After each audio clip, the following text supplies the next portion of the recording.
Bonjour à toutes et tous, vous écoutez First Print, votre podcast comics préféré pour une nouvelle émission du format Front Page et qui est votre revue d'actualité spécialisée sur le monde des comics et de leurs adaptations.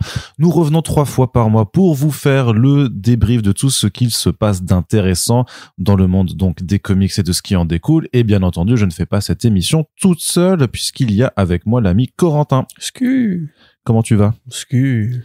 Tu vas très bien, tu vas t'exprimer normalement aussi. Scu. Très bien.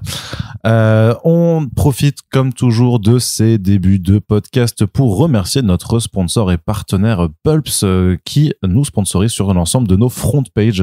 Pulps, donc c'est 3 boutiques à Paris et une à Bordeaux, et surtout c'est un site en ligne. Oui, en fait, il peut pas être ailleurs. C'est un site internet qui vous permet de passer des commandes pour des comics en VO et en VF, et on vous propose chaque mois un Focus Pulp, c'est-à-dire une sélection de comics VO à prix de lancement. On a déjà uploadé le Focus Pulp là pour ce mois de mars 2025, où on vous parle de la nouvelle série Supergirl, de Sleep, le nouveau titre de Zander Cannon, et de Free Planet, un titre de SF très ambitieux. Donc n'hésitez pas à aller jeter une oreille à ce Focus Pulp et à regarder donc les liens dans la description si vous voulez tester ces comics.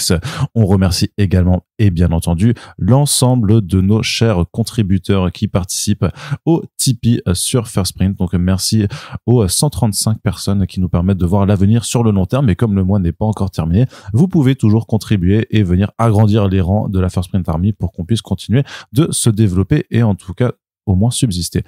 On va donc commencer tout de suite, Corentin, par l'actualité. Et avec un petit point juste pour dire qu'il y a une campagne de financement participatif en cours en ce moment qui a démarré du feu de Dieu. Et peut-être que ce n'est pas sans raison, puisqu'il s'agit de Den 3, Les Enfants du Feu. Et donc c'est pour ça que ça a fait un démarrage flamboyant, si tu me permets, ce petit trait d'esprit que seul un homme lettré You're on fire. Voilà. Seul un homme lettré comme moi pouvait sortir ce genre de choses. Corentin, est-ce que tu veux un petit peu nous parler de ce Den 3, Les Enfants du Feu, ou pas? Bah, pas spécialement, parce que je ne suis pas sûr de l'avoir lu, pour tout te dire. Moi, j'avais lu Den en VO à l'époque où je m'étais intéressé à la carrière de Richard Corben, où j'avais fait une grosse boulimie de Corbenerie. Mais depuis même Den 2, en fait, en le redécouvrant, je me suis posé la question de, en fait, est-ce que j'avais été aussi loin dans la découverte du mythe? Donc, je n'ai pas le synopsis en tête. Est-ce que peut-être que tu pourrais le trouver pendant que je finis cette très longue phrase? Non, mais je peux même t'en parler un petit peu en fait, parce que à la base donc c'est vrai que Den c'est un ensemble de 5 gros albums maintenant, parce qu'ils sont en train de les rééditer aussi en VO chez Dark Horse, il me semble. Et Den 3, ça a beau être le 3e publié de façon chronologique, en fait l'histoire se déroule avant les événements des 2 premiers, et c'est même en fait une forme de préquel au court-métrage d'animation dans lequel le personnage de Den était apparu pour la première fois.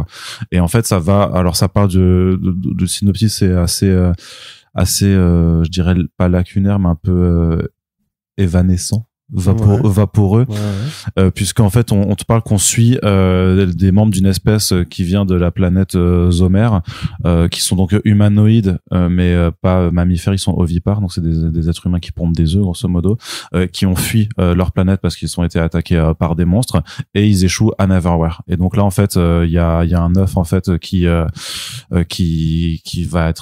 devoir être protégé par ces membres là, et notamment l'histoire de ce que moi j'ai pu comprendre avec les recherches, en fait c'est donc en termes de préquel, ça va aussi montrer le destin de la Red Queen, donc la Reine Rouge, qui est l'antagoniste des premiers volumes de Den. Et en gros c'est un peu Red Queen Origins, en gros si on pouvait un petit peu résumer comme ça. Mais donc c'est surtout que c'est une édition donc qui est restaurée avec un nouveau travail de mise en couleur de José Villarrubia, comme l'avaient été les 2 précédents volumes de Den. Il y a une édition, tout ce qu'a produit Delirium sur Corben, je crois, non? Ils avaient pas fait Monde Mutant aussi avec une nouvelle mise en couleur? C'est possible que Villarrubia ait de toute façon refait les couleurs sur l'ensemble de ses travaux. Il me semble que c'était un peu le délire, ouais. Ouais, c'est peut-être le deal qui a été passé. Blood Star, c'était ça aussi. Blood Star, ouais. Qu'est-ce que je voulais dire? Oui, en tout cas, il y a aussi une édition brute qui est incluse dans cette campagne, c'est-à-dire que c'est l'équivalent d'une artiste édition, et c'est le dernier volume pour lequel il y aura une édition brute, parce que en gros, pour les autres, ça va être trop compliqué. C'est Laurent de Delirium qui m'a confirmé que pour le reste, en fait, les planches sont trop dispersées. Il n'y a pas le matériel en assez bonne qualité pour pouvoir faire ce genre d'édition. Donc là, c'est vraiment la dernière chance. Enfin, pas la dernière chance, mais c'est le dernier tome pour lequel il y aura ça. Et sinon, l'édition, elle est toujours dans un grand format. En fonction de la campagne et du succès de la campagne, il y a aussi un fourreau qui peut être débloqué. Et à l'heure où on enregistre, de toute façon, en fait, je sais pas s'il avait anticipé, mais en gros, il avait 13 paliers et ils ont été tous franchis en 48 heures, même pas, quoi. Donc, c'est un très, très gros succès. On vous encourage à aller, bien entendu, si vous voulez découvrir Dan, parce qu'il y a aussi les premiers tomes qui sont encore disponibles dans les éditions normales, quoi. Enfin, les éditions restaurées, mais donc, sans fourreau, quoi que ce soit. Et, ça devrait sortir assez rapidement, d'ici quelques mois, en tous les cas. Ouais, c'est pour juin 2025. Donc, le lien est dans la description. Et voilà. C'est bien, c'est bien. On a très hâte du coup moi j'ai très hâte de continuer la série du coup en VF. Ouais, surtout que pour le coup moi je la découvre en fait. J'avais découvert avec le premier album il y a 2 ans déjà maintenant et donc je continue de découvrir comme ça et c'est assez plaisant. C'est vrai que je trouve un très bon délire. Et on va donc faire maintenant la partie comics VF en tant que tel. Corentin, figure-toi qu'il y a du comics qui sort encore chez Guin et Menin. Même si c'est un peu compliqué de suivre leur planning de publication parce que leur site internet est pas mis en ligne, que moi de mon côté en tout cas je reçois plus aucun communiqué de leur relation presse. Ils sortent encore des albums, donc il y a les nouveaux tomes, les tomes 3 là des comics d'une qui sont arrivés, Maison Harkonnen et un autre truc. Mais oui, bon, j'avoue que c'est du comics dans les faits, mais ça reste des artistes espagnols sur une licence mondiale. Enfin, tu vois, c'est pas. Oui, c'est un peu particulier, mais bon, voilà, technique. C'est juste pour dire. C'est juste une série de super-héros. Oui, mais c'est pour ça ceux qui nous écoutent et qui avaient commencé ces titres-là, c'est juste pour leur dire, en fait, la suite est sortie. Si jamais vous ne l'avez pas vu parce que personne n'en a parlé, puisque même les éditeurs eux-mêmes n'en ont pas vraiment parlé. Voilà, c'est disponible, mais surtout, il y a une biographie de Stan Lee, encore Stan Lee, mais par Tom Scully, ce qui change peut-être un petit peu la perspective, Corentin. Je sais pas si ça change la perspective, c'est un travail d'auteur surtout. C'est pas la biographie de Stan Lee par Stan Lee, donc c'est ça, c'est une biographie en fait qui effectivement s'intéresse au déroulé des faits et de la vie de Stanley Martin Lieber, donc l'homme qui se fera ensuite appeler Stan Lee quand il reprendra les commandes de Marvel et précisément de Marvel dans les années 60, dont on sait c'est qu'il y avait un rapport paternel avec Martin Goodman, le fondateur de Timely Comics.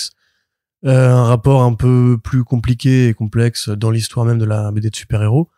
D'ailleurs, on attend toujours le putain d'album de J.L. Mast qui apparemment aurait trouvé des documents qui justement permettraient de remettre certaines idées en perspective par rapport à Stan Lee et son rapport aux auteurs. Mais grosso modo, là, en fait, ce que fait Scholly, c'est la même chose qu'il avait fait avec Jack Kirby. C'est il s'intéresse à la fois à l'homme et il s'intéresse à la légende. C'est comment, en fait, Stanley Martin Lieber est devenu Stan Lee. C'est dans le sens scénariste, mais surtout dans le sens le marketeux, l'homme en fait le personnage qu'il a réussi à se concevoir derrière ses lunettes noires et son brushing et son côté un peu business, son côté un peu people, son côté un peu Hollywood, enfin tout ce qui a permis en fait de passer d'un jeune assistant éditorial qui a ramené les sandwichs aux encreurs de chez Marvel dans les années 30 et 40 on va dire, au monsieur qui a incarné en fait et personnifié la culture des super-héros pendant les années 60, 70, 80, 90, jusqu'au caméo de chez Marvel Studios. Alors l'album ne va pas forcément aussi loin puisque c'est une partie qui est assez peu évoquée, enfin c'est son rapport à Hollywood est évoqué évidemment, mais c'est plus vraiment c'est comment est-ce que Tom Scholly, qui est un auteur, un grand passionné de l'histoire des comics de super-héros, l'histoire des comics en général, et aussi beaucoup des comics à licence. C'est vrai que c'est un truc qu'on oublie. L'équipe de cartoonistes Kayfabe, dont faisait aussi partie Ed Piscor, ont toujours eu ce rapport un peu métadiégétique dans en fait la construction d'un récit et d'un roman national des super-héros qui est à la fois charmé par ce qui s'est passé au cours de ces 80 ans et à la fois assez conscient en fait des problématiques économiques et du côté un peu toys, du côté un peu comment vendre tout ça en fait pour le rendre accessible et plaisant à consommer. Du coup, c'est un projet assez particulier, j'aurais du mal à vous le décrire pour être très précis, parce qu'il y a des moments dans l'enfance de Stan Lee, il y a des moments dans les bureaux de Marvel, et le point de vue que ça pose n'est pas de dire est-ce que Stan Lee était pour certains l'escroc qui s'est tout approprié ou bien le vrai génie à qui on doit Spider-Man, etc. C'est plus en fait d'essayer de comprendre la personne derrière la légende et voilà, le vrai regard derrière les lunettes noires. Donc effectivement un projet assez intéressant qui du coup c'est l'histoire d'une vie, c'est ça? Qui s'appelle? Je crois pas qu'il ait de titre particulier. Mais effectivement, ça vient compléter l'album. Enfin, l'histoire d'une vie, c'est le Spider-Man, donc c'est pour ça que ça m'interpelle. Mais attends, je retrouve. Parce que j'ai été mauvaise langue. En fait, ils communiquent, mais seulement sur une vie. C'est Stanley, une vie fantastique. Une vie fantastique. Et ils communiquent quand même sur leur page Facebook. Ils ont fait des posts pour. Mais si t'es pas abonné à leur page Facebook, l'algorithme te le met clairement pas en avant. Et donc ça vient compléter. Ouais. D'ailleurs, je pense que ça pourrait être le thème d'un podcast. Peut-être quand Mast aura sorti son album. Parce que pour en avoir parlé récemment avec quelqu'un qui le connaît bien, il y a a priori quand même des vraies révélations qui ont été trouvées dans son travail de recherche. On pourrait faire un jour ce débat en fait pour enterrer une fois pour toutes le côté Stan Lee, puisque à côté de ça, on en parlera tout à l'heure, il y a un documentaire sur Jack Kirby qui est en cours de préparation, et il y a eu le roman qui était sorti l'année dernière, Stan Lee Lied, qui était en fait une étude comparée. C'était un bouquin, oui, c'était pas une BD pour le coup. Non, j'ai pas dit BD, je dis le livre. Ok, enfin, pardon. Ouais. Il y a eu un bouquin qui revenait justement sur les interviews croisées. Et il y a aussi un projet d'ailleurs qui est en cours d'écriture pour l'histoire secrète de chez DC, par un des auteurs qui avait écrit Marvel's The Untold Story. Que je me suis acheté après avoir lu ta news. De Sean Ho, qui était déjà justement un truc extrêmement compact et complet d'un mec qui avait vraiment interviewé et les héritiers des artistes et ceux qui étaient encore en vie, pour qu'ils apportent en fait leur droit de réponse par rapport en fait à la grande histoire que Stan Lee avait un peu écrit tout seul, en s'appropriant en fait beaucoup de tout ce qui était tout ce qui avait été fait chez Marvel dans les années 60. Donc ça pourrait être intéressant éventuellement, maintenant que les thématiques sont lancées, d'un jour faire ce petit débat pour peut-être avec des experts comme Fournier ou quoi qui pourraient peut-être mettre des mots sur les données qui nous manquent à nous. Je sais pas ce que t'en penses, mais bref, je lance l'idée en l'air. Si vous voulez un podcast sur Stan Lee, n'hésitez pas à le dire dans les commentaires. Sachant que après le truc c'est que Xavier Fournier on avait déjà fait, je crois. Après j'ai envie de dire qu'il n'a pas fait encore de podcast sur Stan Lee aussi, quoi. Donc mais effectivement avec Mast pour la sortie de Fathers of Marvel Comics quand ça sortira, parce que ça fait quand même plusieurs années en plus qu'il est au travail dessus, s'il n'en sera pas trop dégoûté d'avoir passé tant d'années dessus, mais je pense qu'effectivement il aura plein de choses à dire qui seront dans son bouquin et dont il sera sûrement, je l'espère, ravi de discuter. Donc Mast, si tu nous entends ou si quelqu'un le connaît, n'hésitez pas à lui dire que déjà on est intéressé, on lui dira aussi de notre côté. On continue également pour la VF hors super-héros, c'est Miles Davis et la quête du son qui arrive prochainement ce printemps aux éditions Glénat. Corentin. Oui, BD qui m'intéresse assez particulièrement puisque j'ai pas eu l'occasion de la lire en VO. Miles Davis et la quête du son, en fait, c'est un bouquin de Dave Chisolm, je sais pas comment prononcer ce nom, qui était au départ, qui est un artiste de BD qui a déjà travaillé chez Z2, parce que c'est aux États-Unis, c'est la maison Z2 ou Z2. Z2, je pense. Ouais, Z2 qui publie ça, qui est en fait une maison d'édition qui se spécialise en fait dans les projets de comics qui parlent précisément de musiciens. Et qui sont faits sinon avec des musiciens. C'est ça. Ils avaient réédité d'ailleurs un truc avec le groupe The Who. The Who qui avait fait un rock opéra après leur premier rock opéra, qui avait jamais été fait en musique, mais qui avait été adapté en BD, qui était sorti l'année dernière. Assez ambitieux, et généralement ils ont des bons projets. En vrai, c'est pas une maison d'édition juste sur la licence des groupes de musique. Et là, en l'occurrence, l'idée est pas mauvaise. Alors Miles Davis, c'est qui, Arnaud? Je sais pas, moi c'est un musicien. Il a fait toi, saxophoniste, fan de jazz? Non, fan de jazz, non. Ouais, mais Miles Davis était trompettiste. Il était trompettiste, donc, effectivement. Oui, mais du coup, c'est quand même. Moi, je fais non, mais c'est pas, ça n'a rien à voir. Mais c'est un cuivre. Oui, mais le saxophone, c'est un bois. Le saxophone, c'est du bois, c'est pas du cuivre. Ah ouais? Mais non. C'est un instrument, c'est dans les bois, ouais. Si. Les premiers saxophones, aujourd'hui ils sont en métal, mais les premiers saxophones étaient faits en bois. Incroyable, j'apprends des choses moi aussi, tu vois. Et la trompette, par contre, c'est un cuivre, ouais. Mais du coup, Miles Davis, pour ceux comme Arnaud qui ne savent pas qui c'est effectivement un trompettiste. C'est un trompettiste de un trompettiste jazz, légendaire, effectivement, qui a grandi dans l'Illinois, découvert par Charlie Parker dans les années 40. Grosse figure du mouvement bebop. Donc c'était, tu sais, du free jazz, en fait, on va dire, assez rythmique, assez mélodieux, et qui cherchait justement un peu la cohérence des freestyles entre eux. Tu vois, c'est-à-dire que tu avais une ligne de basse, une ligne de batterie, et tu avais un trompettiste qui allait faire un freestyle, en fait, complètement improvisé. Moi, j'aime beaucoup écouter ce genre de musique, justement. Et Miles Davis, après ça, il a eu une carrière assez ascensionnelle. Il a fait notamment le morceau Blue in Green, qui a inspiré donc le roman graphique de Ramvé et Anand Derka, et John J. Person. John Person.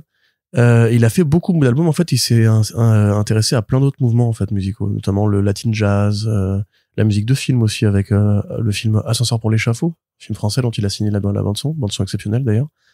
Il a fait Beaches Brew aussi, un très très putain de grand album de jazz. Et bref, c'est aussi un mec qui a eu en fait une vie assez rock'n'roll. Il s'est beaucoup drogué, il a beaucoup bu, il a beaucoup fait la fête avec les nanas, etc. À tel point que en fait dans les années 80, il était arrivé dans un état en fait de santé qui était déplorable et il a fait une crise cardiaque pendant qu'il faisait une tournée en Afrique de mémoire. Et crise cardiaque, en fait, il en est sorti paralysé au niveau de la main, au niveau du côté droit ou gauche de son corps, il pouvait plus utiliser sa main, ce qui est compliqué quand tu es trompettiste. Alors il a fait de la rééducation, il a fait de la thérapie reconstructrice, et en fait à l'époque justement ces kinésithérapeutes lui disaient tu devrais essayer de faire une autre activité comme le dessin ou la peinture pour réhabituer ton corps en fait à contrôler ta main.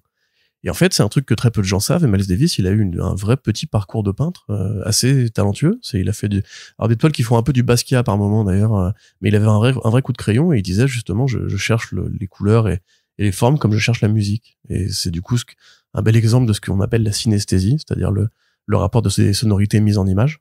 Voilà, comme dans le jeu vidéo Rez de Mizoguchi, enfin c'est un truc qui a beaucoup intéressé les mecs du jeu vidéo, comment rendre la sonorité visuelle.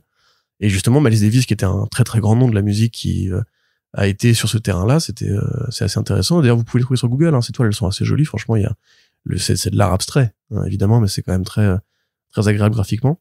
Et Dave Chisholm, justement, lui, en fait, au départ, c'est intéressant parce qu'il a fini dans les comics. C'est un illustrateur, mais au départ, il était dans la musique. Il a été diplômé de conservatoire, trompettiste, et c'est un grand passionné de Miles Davis.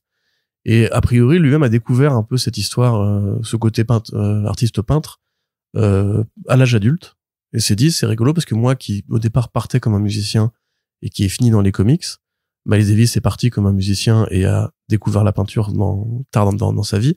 Ça peut être un point de rencontre où moi j'irai le chercher. Et donc en fait en partant de ce moment précis où Miles Davis obligé d'arrêter la musique pour se mettre à peindre. Alors ça a duré qu'un temps, après il s'est remis à la musique évidemment, mais il se met à faire des toiles, c'est le début de l'album. Et en fait, après, ça va du coup ouvrir une perspective plus large pour parler de toute la vie de Miles Davis et faire une biographie beaucoup plus complète, que d'ailleurs l'auteur présente comme un exercice intéressant de synesthésie, puisque tu te doutes bien qu'un mec qui a étudié comme toi, Arnaud, par exemple, un mec qui a étudié la musique et qui sait dessiner, tu dessines bien, ouais. Voilà. C'est tout relatif. Est capable justement de produire une expérience graphique assez intéressante au confluent en fait de l'art pictural et de l'art sonore. Donc franchement, projet qui moi m'intéresse beaucoup. Qui a l'air assez jolie, en plus la cover est magnifique, qui tombe chez Glénat. Alors bon, on connaît le tragique destin de Glénat Comics, mais ça ne les empêche pas de continuer à faire de la BD pour tout à fait, ouais. Les BD de Mirka Andolfo, quelques BD de Edmond Baker, notamment Friday, et puis des petits projets par-ci par-là. C'est Parker, c'est toujours eux qui ont les droits, je sais plus. Parker? Non, c'est Delcourt. Non, Parker, c'est chez Dupuis. Enfin, c'est Dargaud qui avait fait les Parker de Darwin Cook. Et par contre, c'est repris maintenant dans le nouveau label Air Noir de Dupuis. Mais donc, parfois, il y a du comics qui tombe chez Glénat, pas spécialement identifié comics, mais qui est produit aux États-Unis. En l'occurrence, ça sort en avril. C'est du 23 € pour 160 pages et c'est fait en accord avec la famille de Miles Davis, comme tous les comics de Z2, en fait, de Z2. Comme tu l'as dit tout à l'heure, je mets du Z2, je trouve ça plus joli. Comme tous les comics de Z2, en fait, c'est toujours fait avec l'accord des ayants droit, puisque oui. Généralement, c'est aussi comme ça qu'ils marketent leur projet. Ça donne une respectabilité aussi. Voilà, et donc là, l'un des fils de Miles Davis, parce qu'il en a eu 3 ou 4, je crois, signe une préface pour justement revenir un peu sur cette période. Donc franchement, si vous êtes comme moi, que vous aimez Miles Davis, que vous aimez la BD, je pense que c'est un beau projet à soutenir. Enfin, à soutenir, à acheter, puisque c'est pas une campagne de financement. Et assez content, un petit peu comme Huggy Nemonin, de voir que malgré le manque de production active et comment dirais-je, soutenue, il y a quand même des comics qui continuent à trouver leur chemin chez Glénat. Yes. Du côté également de la VF, on a eu une annonce plutôt sympathique d'une réédition chez Vestron des Godzilla de James Tocco, sachant qu'ils ont aussi annoncé un album en format normal du recueil anniversaire, donc avec plein de petites histoires pensées pour avec du Dan Didio au scénario. Yes. Ça n'a pas de prix. Ça, si c'est un prix, du coup c'est 0,95 mais par contre il y a en parallèle, en fait, ils vont faire donc le comics Godzilla par James Tocco qui va être donc compilé donc Godzilla in Hell, The Half Century War, et l'histoire courte qu'il a fait pour Godzilla, l'anniversaire des 70 ans, justement. Ouais. Et aussi des petites covers, a priori, parce qu'il a beaucoup produit de la cover chez IDW, qui publie Godzilla aux États-Unis depuis un petit moment maintenant. Je crois que c'était 2017, 2018, quand ils avaient récupéré les droits. Peut-être qu'ils les avaient même encore un petit peu au préalable. Alors, on se rappelle, IDW, qui est pas en excellente santé, mais qui, justement, s'accroche à ces deux licences essentielles que sont Godzilla et Tortue Ninja, avait justement effectivement produit l'année dernière, à l'occasion des 70 ans de la créature, qui est donc apparu en 54 dans le film de Ishiro Honda, Eiji Tsuburaya et Tomoyuki Tanaka, un album en fait où il y avait effectivement une histoire courte avec Joel Jones, avec du James Tocco. Bon, évidemment, si vous êtes fan de Stocco, allez acheter l'album Godzilla par James Tocco. Mais si vous voulez la retrouver, cette histoire inédite qui n'avait pas été publiée jusqu'ici, vous l'aurez aussi dans l'album 70 ans, qui sera sorti plus tard en septembre. Et Godzilla par Stocco, souvent on s'accorde à dire parmi les fans de la créature, que c'est un peu le meilleur travail. Il y a eu beaucoup de bons comics, Godzilla quand même chez IDW, et pas que d'ailleurs. Mais c'est vrai que lui, en fait, c'est un vrai passionné par la créature, et il a aussi l'avantage d'être un très très très très bon artiste. Ce que je disais dans l'article, c'est que justement, c'est un peu comme Freddie E. Williams 2. Il a ce côté rare. James Tocco, ça fait 10-15 ans qu'il est dans la carrière, mais en fait, t'as l'impression de le redécouvrir, que les différentes générations de lecteurs, entre guillemets, l'ont redécouvert, parce qu'en fait, il est tellement rare qu'il sort un album tous les 3-4 ans, on va dire. Là, Orphan and the Five Beasts, on n'a pas de nouvelles de la suite. Il avait fait un petit passage sur Moon Knight avec Jeff Lemire il y a 1000 ans. Et à l'époque, justement, tout le monde s'est dit, ah putain, c'est qui ce mec-là? Il faudrait suivre ce qu'il fait et tout. Mais il fait en buzz, c'est vrai qu'il sauve parfois des à côté. Il avait fait un numéro, tu sais, pendant le Heroes Reborn de Jason Aaron. Il avait fait un numéro qui était en soi, en plus, plutôt sympathique, tu vois. Mais c'est vrai que c'est assez dur de le voir sur des trucs réguliers. Et Orphan et les 5 bêtes, c'est dur, quoi, de se dire qu'on a toujours pas eu la suite. Hein. Mais l'un des trucs les plus réguliers qu'il a fait, en fait, c'est une série qui a pas encore été publiée, je crois, qui s'appelle Sobek. Et qui parle d'un dieu crocodile, en fait, dans un paysage un peu babylonien. Et il y a Orkstein, effectivement, mais ça a été publié en français. Ça a été publié, c'était chez Paperback, le label de Casterman. Mais sinon, effectivement, à part ça, de fait, Godzilla, ça reste le personnage auquel il a le plus travaillé. Donc effectivement, il y avait l'histoire courte de l'histoire courte. Godzilla in Hell, c'est une histoire courte, il me semble. Non, c'est un album complet. C'est tout l'album, ok. Ouais. Et puis donc il avait pas fait de contribution. Ah, quoique. Attends, est-ce que je dis pas une bêtise pour Godzilla Rage Across Time? Je crois pas qu'il y avait du Stocco. Enfin bref, grosso modo, c'est tout ce que Vestron a déjà publié, plus l'histoire courte des 70 ans, enfin pour l'album des 70 ans, au même endroit. Oui. Je m'auto-corrige. Godzilla in Hell, il dessinait le premier chapitre, mais après c'était dessiné par d'autres artistes. C'est ça. Donc grosso modo, c'est un peu une compilation parce que c'est plus logique d'avoir tout au même endroit, parce que sinon vous serez obligé d'acheter Rage Across Time ou l'album des 70 ans juste parce que vous êtes fan de James Tocco, alors que là vous avez tout au même endroit avec un grand format, ce qui est plutôt rare chez Vestron. Parce que c'est vrai qu'Alpha Century War était quand même tout petit et pas forcément à la hauteur du travail des planches. C'est leur format habituel, et c'est toujours très frustrant quand ils ont des artistes de cette qualité. C'est toujours très frustrant chez Vestron d'être coincé dans ce petit format là qui est plus petit que le format comics standard même, quoi. D'ailleurs, ça sous-entend a priori, en tout cas, il faudra attendre des nouvelles de ce point de vue là, mais que Vestron va garder les droits de Godzilla malgré la nouvelle politique éditoriale de IDW, parce qu'on aurait pu se poser la question, c'est un peu comme Sin City qui était passé de Rackham à Guinemenin.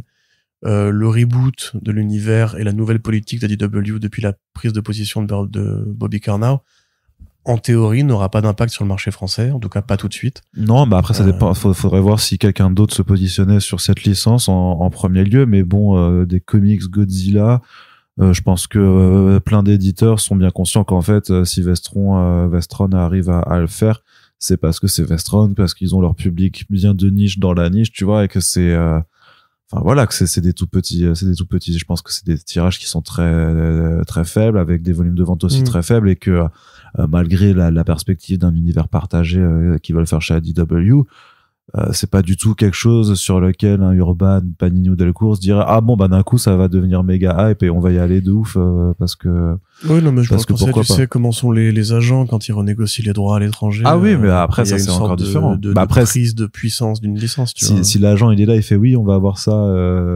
après il y a deux cas, c'est soit il va démarcher d'autres gens en disant bah quand même les gars le projet il va être super bien, est-ce que vous voulez pas mettre vos billets, ou alors il dit bah en fait vous avez les comics depuis X années, maintenant c'est plus cher. Effectivement ça peut tu vois, c'est comme pour les comics Terminator, je sais pas qui les publie actuellement en France, c'est probablement Vestron aussi, mais là maintenant que Dynamite a racheté la licence, c'est accordé avec Studio Canal pour refaire une nouvelle série avec Declan Chalvet. Est-ce que ça va, tu vois, enfin bref, il y a du mouvement sur les comics à licence, il faudra surveiller ça. Pour l'instant Vestron garde la propriété de Godzilla pour le marché français, et pour le coup c'est plutôt une bonne nouvelle puisque ils sont quand même productifs et passionnés. Ouais, c'est ça, on peut leur reprocher leur format et aussi bah surtout le prix par rapport à la taille du format qui reste en soupe, mais au moins ils sont je voulais dire passionnés, mais ils sont ils aiment les comics à licence et ils font quand même l'effort d'aller chercher les bons auteurs comme James Tocco. Ils produisent pas toutes les merdes que produit j'exagère, il y a pas non plus tant de merde que ça sur Godzilla aux États-Unis. Mais je pensais juste à publiables. Ouais, mais ils sont dévoués en fait. Alors ils se disent pas on le fait juste un. Non, ils en ont sorti plusieurs. Ils les présentent. Et là, en l'occurrence, bah c'est con, hein, mais Vestron a découvert le cartonné récemment parce qu'ils ont commencé à faire les albums jeunesse des Tortues Ninja, des séries Tortues Ninja.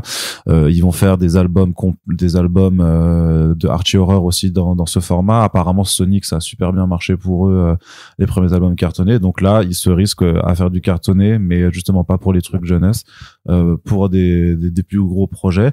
Donc forcément 31 par 22 cm, je pense que c'est plutôt grand quand même, j'ai l'impression. Ouais, moi c'est un truc urban, c'est comme le... Ouais, tu penses que c'est comme le grand format urban? Enfin, le Duo Powerbomb, je pense, non? C'est du 30 cm aussi. Je sais pas, je connais pas par cœur les mensurations des albums. Mais donc voilà, donc c'est 176 pages pour 40 €, quoi. Donc ça a quand même aussi son prix, mais après, ça reste aussi une maison d'édition qui est là, complètement, voilà, qui est complètement indépendante, qui a zéro grand groupe derrière pour les soutenir.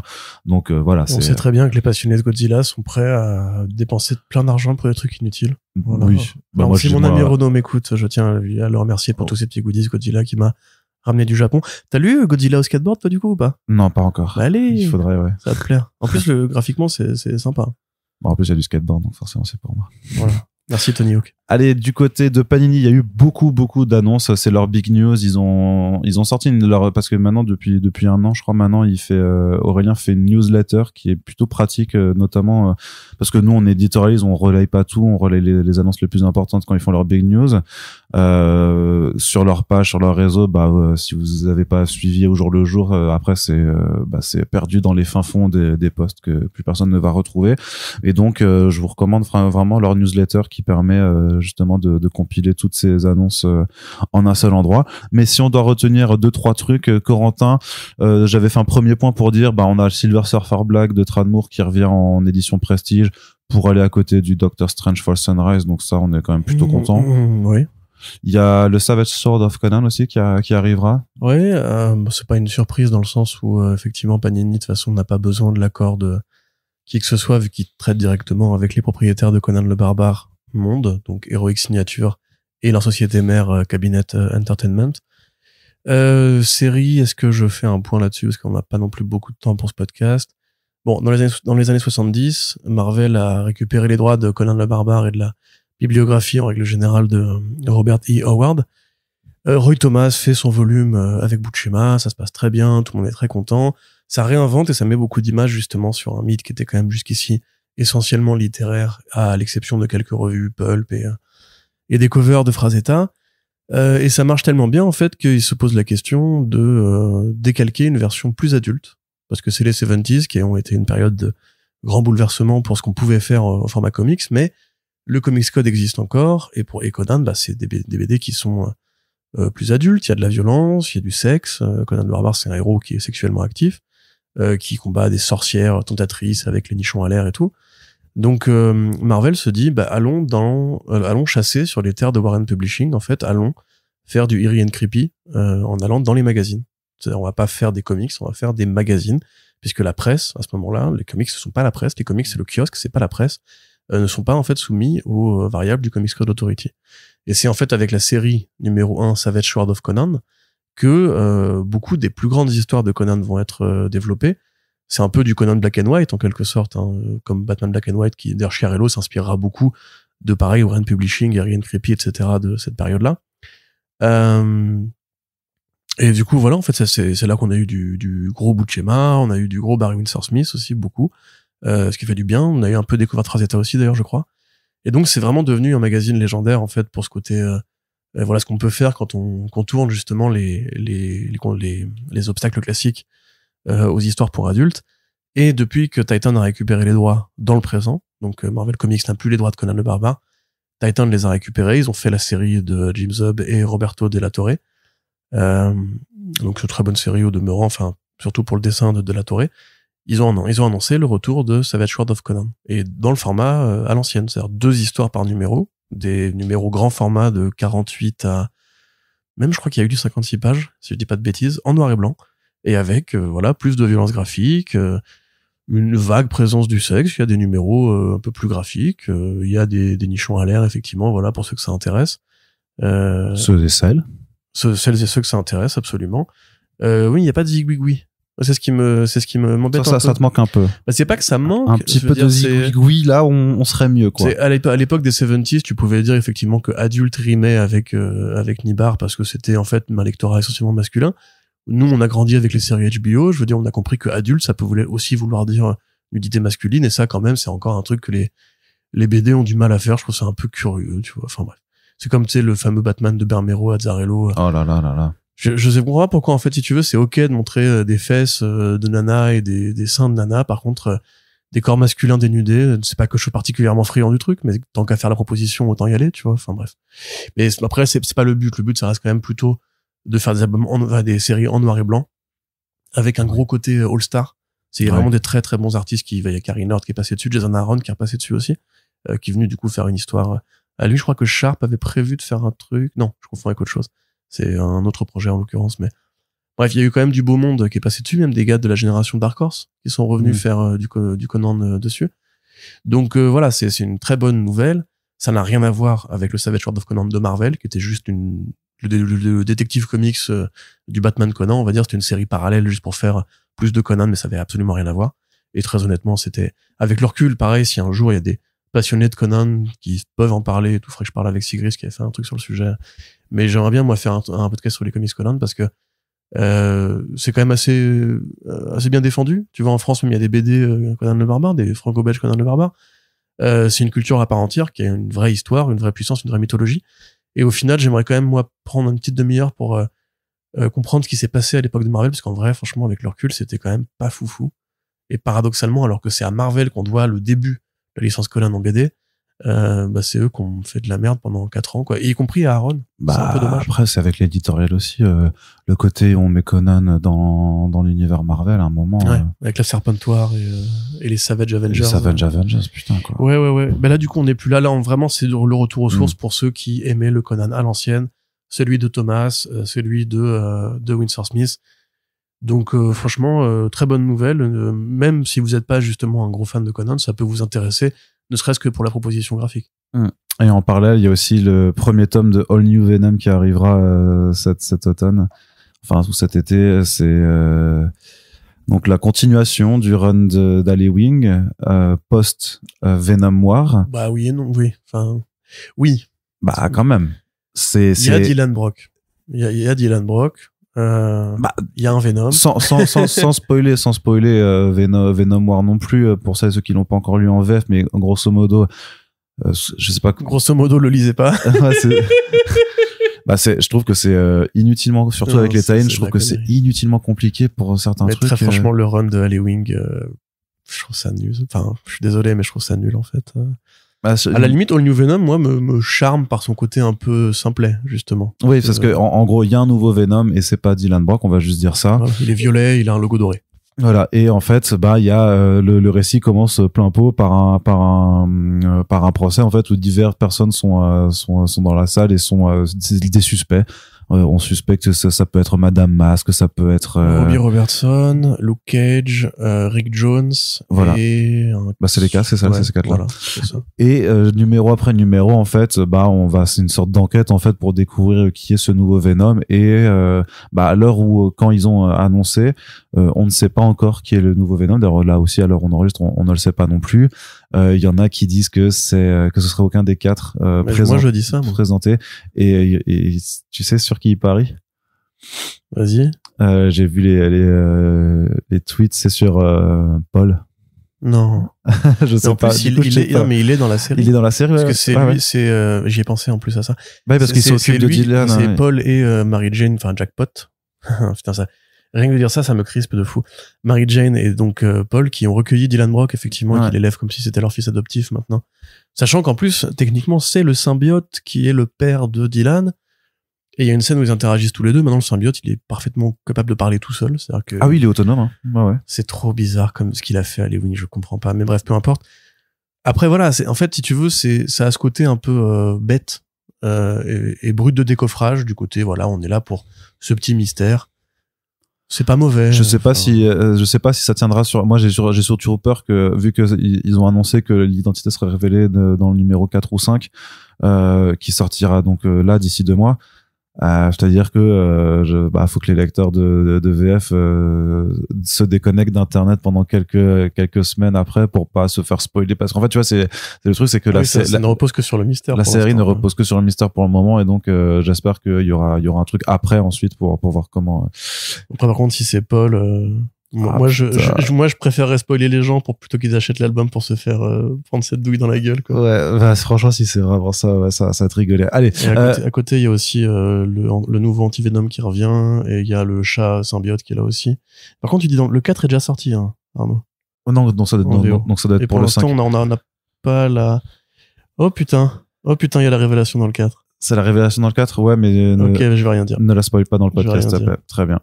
Allez, arrête. On continue. Les omnibus Fantastic Four chez Panini Comics. Corentin, ferme ce téléphone. non, ok, c'est pas la révélation. C'est un rebondissement à la con, c'est pas la révélation, c'est bon. Ouf. Non, mais en fait, quand j'avais rédigé la news, le numéro 4 était pas encore sorti, donc il y avait que le numéro 3. Mais donc, du côté des omnibus de Panini Comics aussi, il y a eu pas mal de choses autour des 4 Fantastiques, puisque forcément, il y a un film, vous le savez, le saviez-vous, il y a un film Fantastic Four qui sort cet été. Non, je sais pas. Ah bah voilà, tu vois, tu apprends des choses sur Marvel. Chez la Fox? Non, ouais, chez Marvel Studios. Bah oui, parce qu'en fait, les 4 Fantastiques, c'était repris par Marvel Studios quand Disney a racheté la Fox. Quoi? Disney a racheté la Fox? Ouais, en 2019, en décembre 2019. Mais comment ils ont réussi à faire Deadpool 3? C'est trop fort. Ouais, c'est ça. Ils sont très très forts, tu vois. Voilà. Chacun apporte un peu à l'autre, tu vois. Toi, tu m'apprends toute la vie de Miles Davis, et moi, je te rappelle que la Fox a été rachetée toute la vie, j'ai fait un très rapide résumé. Mais bref, donc du coup, il y a des comics Fantastic Four chez Panini. Ouais. Et il y aura des omnibus notamment. Ils ont annoncé donc un premier omnibus pour le run Ultimate Fantastic Four avec Michael Bendis et Mark Millar au début, puis après t'as dû Warren Ellis qui tout début, parce que le premier art, quoi. Oui, enfin Bendis a soumis des idées. Je crois qu'il y avait une préface super rigolote d'ailleurs où il s'engueulait lui et Mark Millar en mode dialogue, en mode ouais mais attends, non c'est moi qui vais faire ce tome-là parce que je suis fan des Fantastic Four, et Millar qui répondait mais moi aussi je suis fan des Fantastic Four, et il dit bon elle a qu'à l'écrire à 2. Et en fait, c'est un peu l'origine, d'ailleurs, qui est pas forcément aussi intéressante que la suite. Pour moi, ça devient vraiment bien quand Warren Ellis, en fait, reprend les manettes, et que, tu sais, après, ils partent vers la zone négative, avec Annihilus et tout. Très bon volume, ça assume tout à fait la promesse, en fait, de l'univers Ultimate, qui était de prendre des versions réinventées, et en l'occurrence, des versions juvéniles. Ça part juste, c'est le même principe, c'est les FF, mais ils sont jeunes, ils ont 20 ans, plutôt que d'en avoir 30. Voilà, contrairement à d'habitude où il y a que Johnny qui est jeune. Là, ils sont tous, ils sortent du lycée, ils vont à une sorte de fac commune.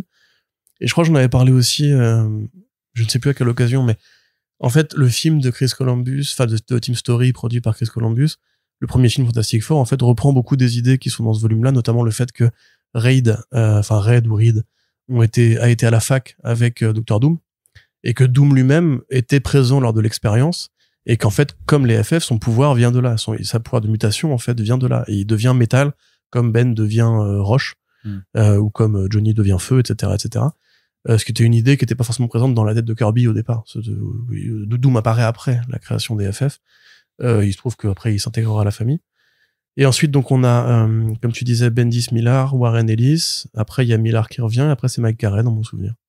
Ouais. Donc, je sais pas jusqu'où va l'omnibus. Mais, c'est les 32 premiers numéros, il me semble. Oh, alors, dans ce cas-là, ça doit aller jusqu'à la fin de Millar, parce que les Marvel Zombies, je crois que c'était aux alentours d'Ultimate FF 24-25. T'as les zombies dedans. Ouais. T'as ce passage-là. La fameuse invention des Marvel Zombies vient de Ultimate FF. Ça, à force de voyager, de vouloir explorer la zone négative aussi pour essayer de reproduire l'expérience qui leur a donné, enfin l'accident qui leur a donné leur pouvoir et pouvoir inverser le cours des choses, ça les mènera dans des aventures. Un très bon run, enfin 3 très bons runs globalement. Ensuite, l'autre omnibus qu'ils ont annoncé, c'est justement le Fantastic Four classique par Millar et Hitch, du coup, par le. Ouais, c'est un peu entre guillemets la suite spirituelle, sauf que là c'est la version adulte et c'est dans le canon. Et il y a encore une fois beaucoup de jeux par rapport au multivers. Je crois que c'est à cet endroit-là qu'il invente Old Man Logan d'ailleurs, si je ne dis pas de bêtises, parce que encore une fois, Millar se laisse beaucoup de portes ouvertes. Volume un peu moins accessible forcément, mais si on aime le côté un peu snappy, le côté Millar le dialogue, c'est du Millar dans son apparat classique. Vous aurez des références pop culture, vous aurez beaucoup de twists de fin de numéro, enfin voilà, c'est le Millar blockbuster que les gens aiment bien, en tout cas que Panini aime bien, parce qu'il y a beaucoup de Millar chez Panini. Oui, Panini, ils aiment bien Millar, ça c'est sûr. On n'a pas, je sais pas si t'as mis le programme des Marvel Pocket aussi. Non, je l'ai pas forcément. Déjà couvert, mais c'est pareil, ils ont même mis le Wolverine ennemi d'État de Millar Romita, alors que c'est une toute petite histoire, mais donc ça, juste pour dire que Panini, dès qu'ils peuvent mettre du Millar, ils sont contents. Et là, du Romita aussi, en l'occurrence. Oui, du Romita. Romita, ils aiment beaucoup, également. Et donc, aussi, l'autre omnibus qui a été annoncé, celui-là, il est complètement démentiel, c'est le Fantastic Four Doom 2099. C'est plus Doom 2099, d'ailleurs, en vérité, parce que... Ouais, je dis l'intitulé, mais parce que, en gros, c'est 1400 pages. Je crois que je pense que c'est leur plus gros. Mais la série avait duré bien 43 à 44 numéros. Pour rappel, pour celles et ceux qui vraiment ne verraient pas de quoi il s'agit, l'univers 2099, comme son nom l'indique, se passe sur la Terre 616 en tout cas sur une version, on va dire, hypothétique de la Terre 616 en 2099. Oui, c'est un futur alternatif, donc. Oui, mais selon à qui tu parles, elle va te considérer comme une dimension multivers ou un futur alternatif. Et je crois d'ailleurs qu'elle avait fini par avoir son propre numéro parce qu'après, bref, c'est compliqué, on s'en fout, peu importe. Mais donc bref, dans lequel en fait, effectivement, il y a une descendance de l'araignée, donc Miguel O'Hara, qui travaille pour une boîte qui s'appelle Alchemax et qui est un peu à la fois le Amazon et le Skynet de cet univers-là. Je sais pas comment s'appelle la boîte en Terminator. Et en fait, voilà, c'est un monde cyberpunk à l'époque où c'était la mode. En fait, simplement, dans les années 80-90, c'était la mode de faire du cyberpunk. Et autour de la popularité en fait de Spider-Man 2099, a commencé à avoir beaucoup de spin-off, dont Punisher 2099, le Doom 2099 qui était effectivement l'un de ceux qui a duré le plus longtemps, mais avec une tricherie, c'est qu'en fait tu te dis, mais du coup Doom 2099 c'est quoi? C'est le petit-fils ou la petite-fille de Dr Doom? Non, c'est Doom. C'est Doom qui en fait arrive du passé, dans le futur, et qui en fait se dit, mais dans ce monde-là il y a pas les FF, donc je peux faire ce que je veux.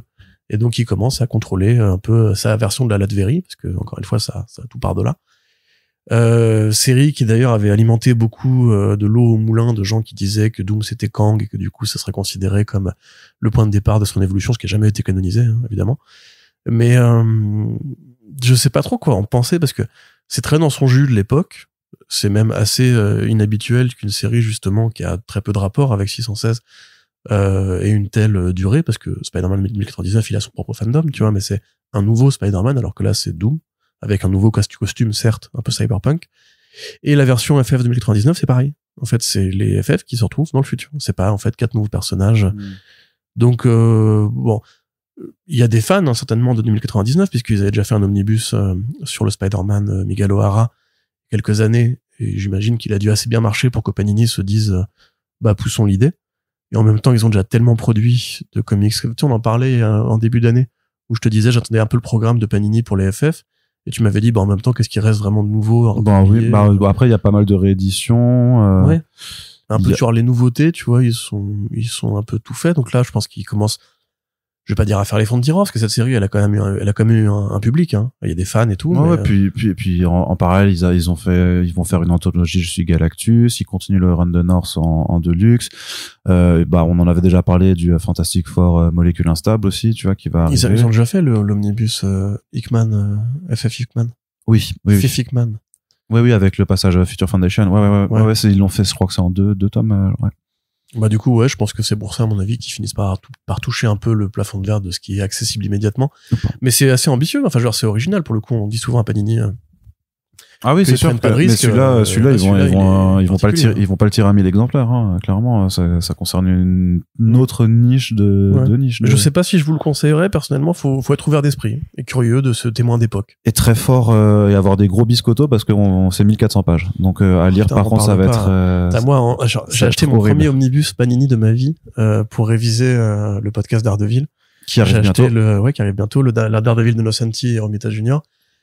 Putain, comment c'est chiant à trimballer. Non, mais t'es au chiotte, tu lis ça, t'as plus de sang dans les jambes au bout de 5 minutes, quoi. Moi, j'ai craqué sur leurs omnibus Aliens, tu vois, mais j'avoue, j'ai la flamme de les lire à cause de ça. Encore, moi, je crois que c'est un 700 pages, le mien, c'est pas un 1400, donc tu vois, c'est quand même, c'est quand même déjà chiant. Non, 1400, tu sais, c'est les Green Lantern par Geoff Jones, c'était ça, hein. Non, mais quelle horreur. Ça, c'est dur à lire. Bref, pour finir les tours un petit peu des annonces de Panini, quand même, la meilleure annonce ever, l'annonce qui va mettre fin à la guerre. J'ai deviné ce que c'est le requin, c'est ça? Qu'est-ce que t'es tellement prévisible, mon pauvre ami, je te vois arriver comme une maison à 500 mètres, vraiment, c'est... Là, tu vois l'éléphant dans le magasin de porcelaine. T'as vu, Corentin, c'est le personnage que t'aimes pas, le requin chien à 4 pattes ridicule. Et c'est Jeff. Eh oui, c'est Jeff. Enfin, Panini a compris comment gagner le game pour les prochains First Print Awards, avec l'annonce donc d'un premier album pour la rentrée prochaine de It's Jeff. Donc à la base, Jeff, qui c'est là, c'est le seul moment où je vais pouvoir égaler les points Cocopédia, c'est sur Jeff. C'est une tristesse, ta vie. Ouais, mais écoute, chacun ses spécialités.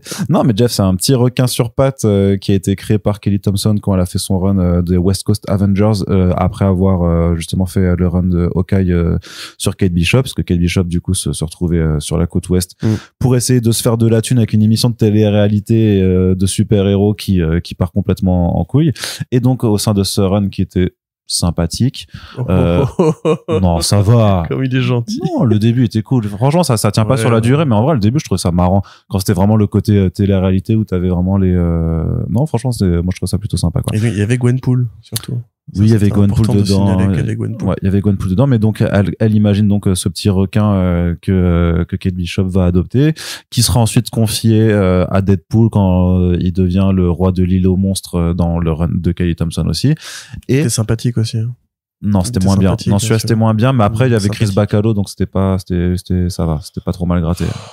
Mais toi, t'aimes pas Kelly Thompson de toute façon. Non, si, t'aimes pas ce qu'elle fait. Scarlett, je trouve ça sympathique. Ouais, mais t'aimes pas. Dans la je sais que t'aimes pas ce qu'elle fait chez Marvel de façon générale. Parce qu'elle le fait pas bien. Voilà. Mais c'est peu importe. Mais bref. Donc personnage qui a son statut de mascotte, parce qu'effectivement c'est comme un chien, sauf que c'est un requin qui a pattes, et donc c'est rigolo. Quand Marvel a voulu lancer vraiment ces webtoons sur Marvel Unlimited, les Infinity Comics, ils ont demandé à Kelly Thompson de revenir avec un studio japonais qui s'appelle Guri-Hiru, de faire en fait des webcomics It's Jeff. Ça a marché. Ils ont fait des one-shots en papier qui ont très très bien fonctionné aussi, ce qui fait qu'il y a eu plusieurs petites séries de webcomics qui sont sorties en papier. Au final, il a même eu un tie-in dans Venom War, que je n'ai même pas, c'est le seul segment de Venom War que j'ai pas lu au final.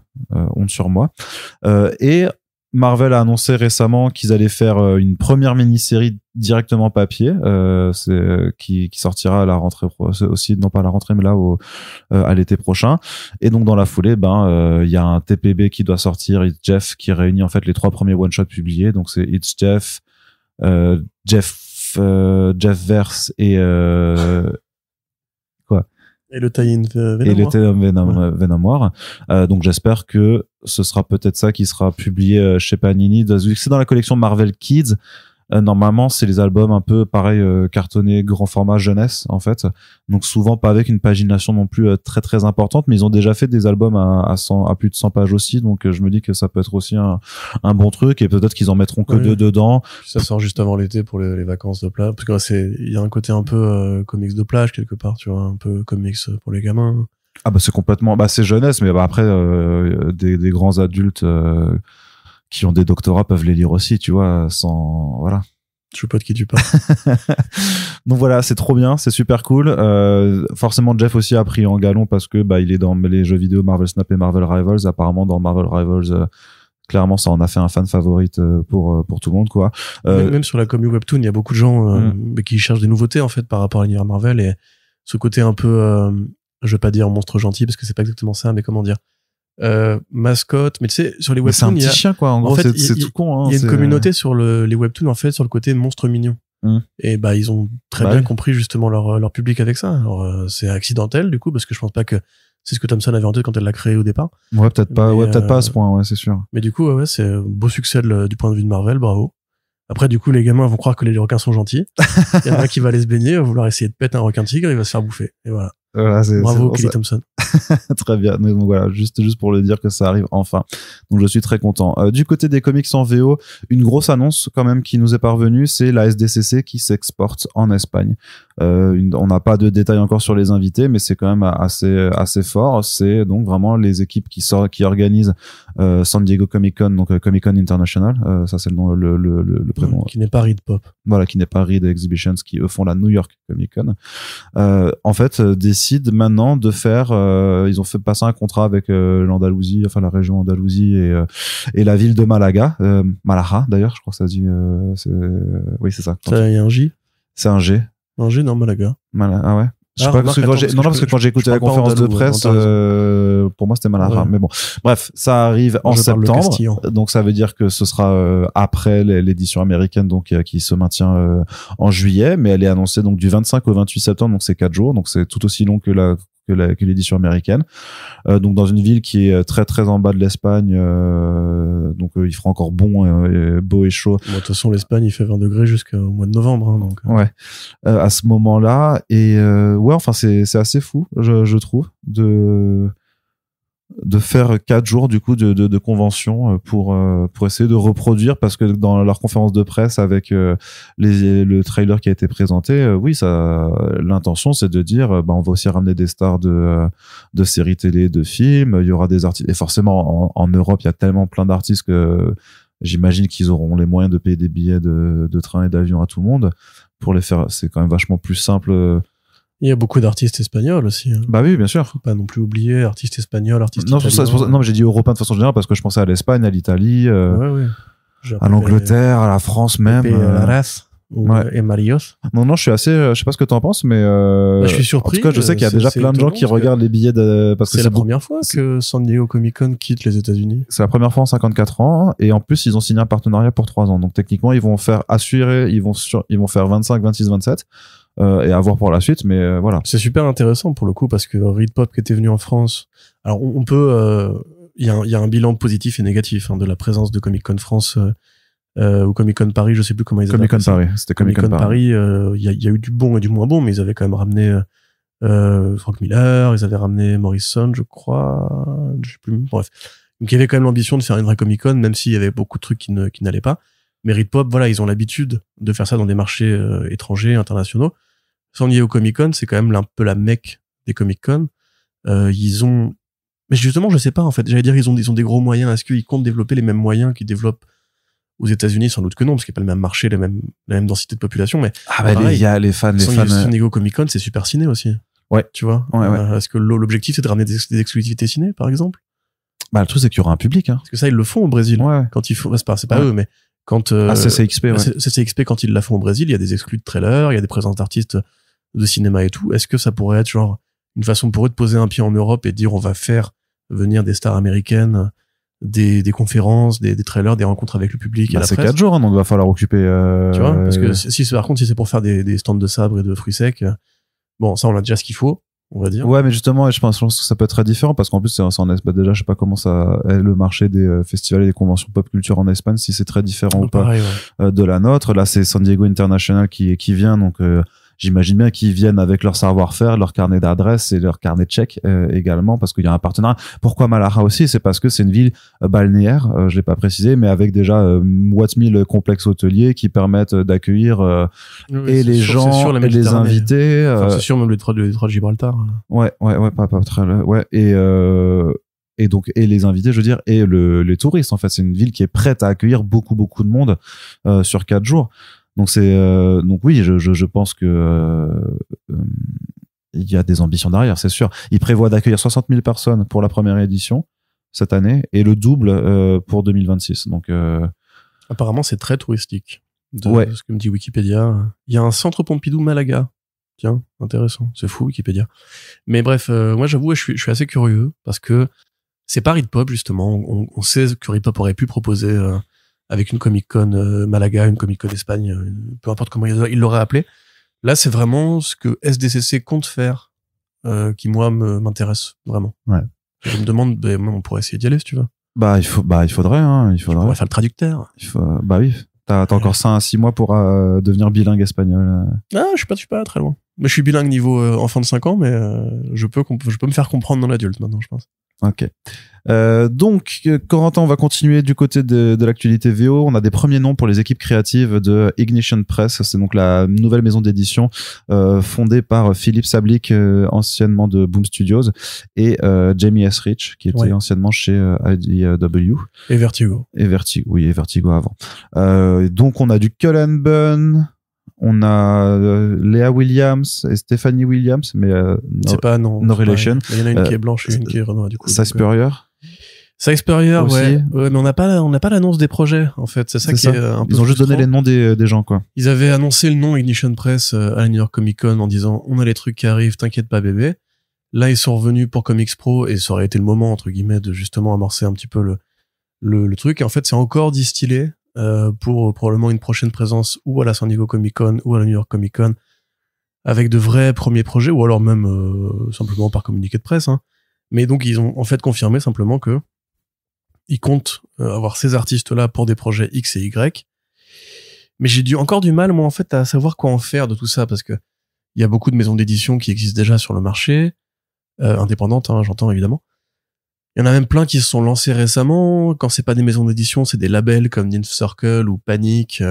Panic, d'ailleurs, on n'a toujours pas eu de nouvelles. Hein, le label de David Dastmalchian qui devait faire que des comics d'horreur, on n'a pas plus d'infos que ça. On a des trucs comme Red 5 ou comme Ablaze où on sent qu'il y a du mouvement, il y a des grappes d'annonces par-ci par-là.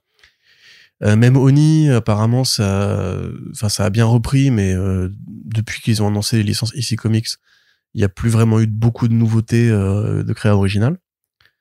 Donc j'aimerais bien en fait savoir voilà quand est-ce que ça va, quel va être le critère de différenciation, quels vont être les projets et à quel horizon parce que Size Spurrier on est content de l'avoir, mais à côté il s'est fait un peu plus rare ceci étant ça. Récemment il avait beaucoup fait de Hellblazer et là il a réannoncé qu'il revenait avec Mischief of Magpies chez Distillery.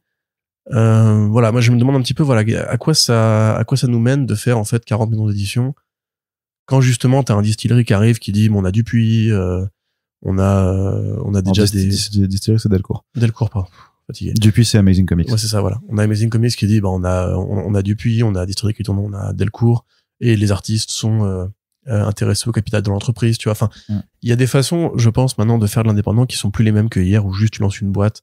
Tu fais ton single issues ou tu cherches ton critère un peu avec magazine ou tout en un à la TKO ou à la Ahoy. Donc à voir. Après, l'avantage c'est qu'on aura du Size Spurrier. On aura sûrement du Garcianis aussi, hein, parce que dès qu'il y a une boîte qui ouvre, Garcianis arrive et qui fait hey les gars, j'ai un comics militaire. Je suis là, ouais. Hop. Rappelez-vous pour à chaque fois pour TKO, pour Ahoy et tout.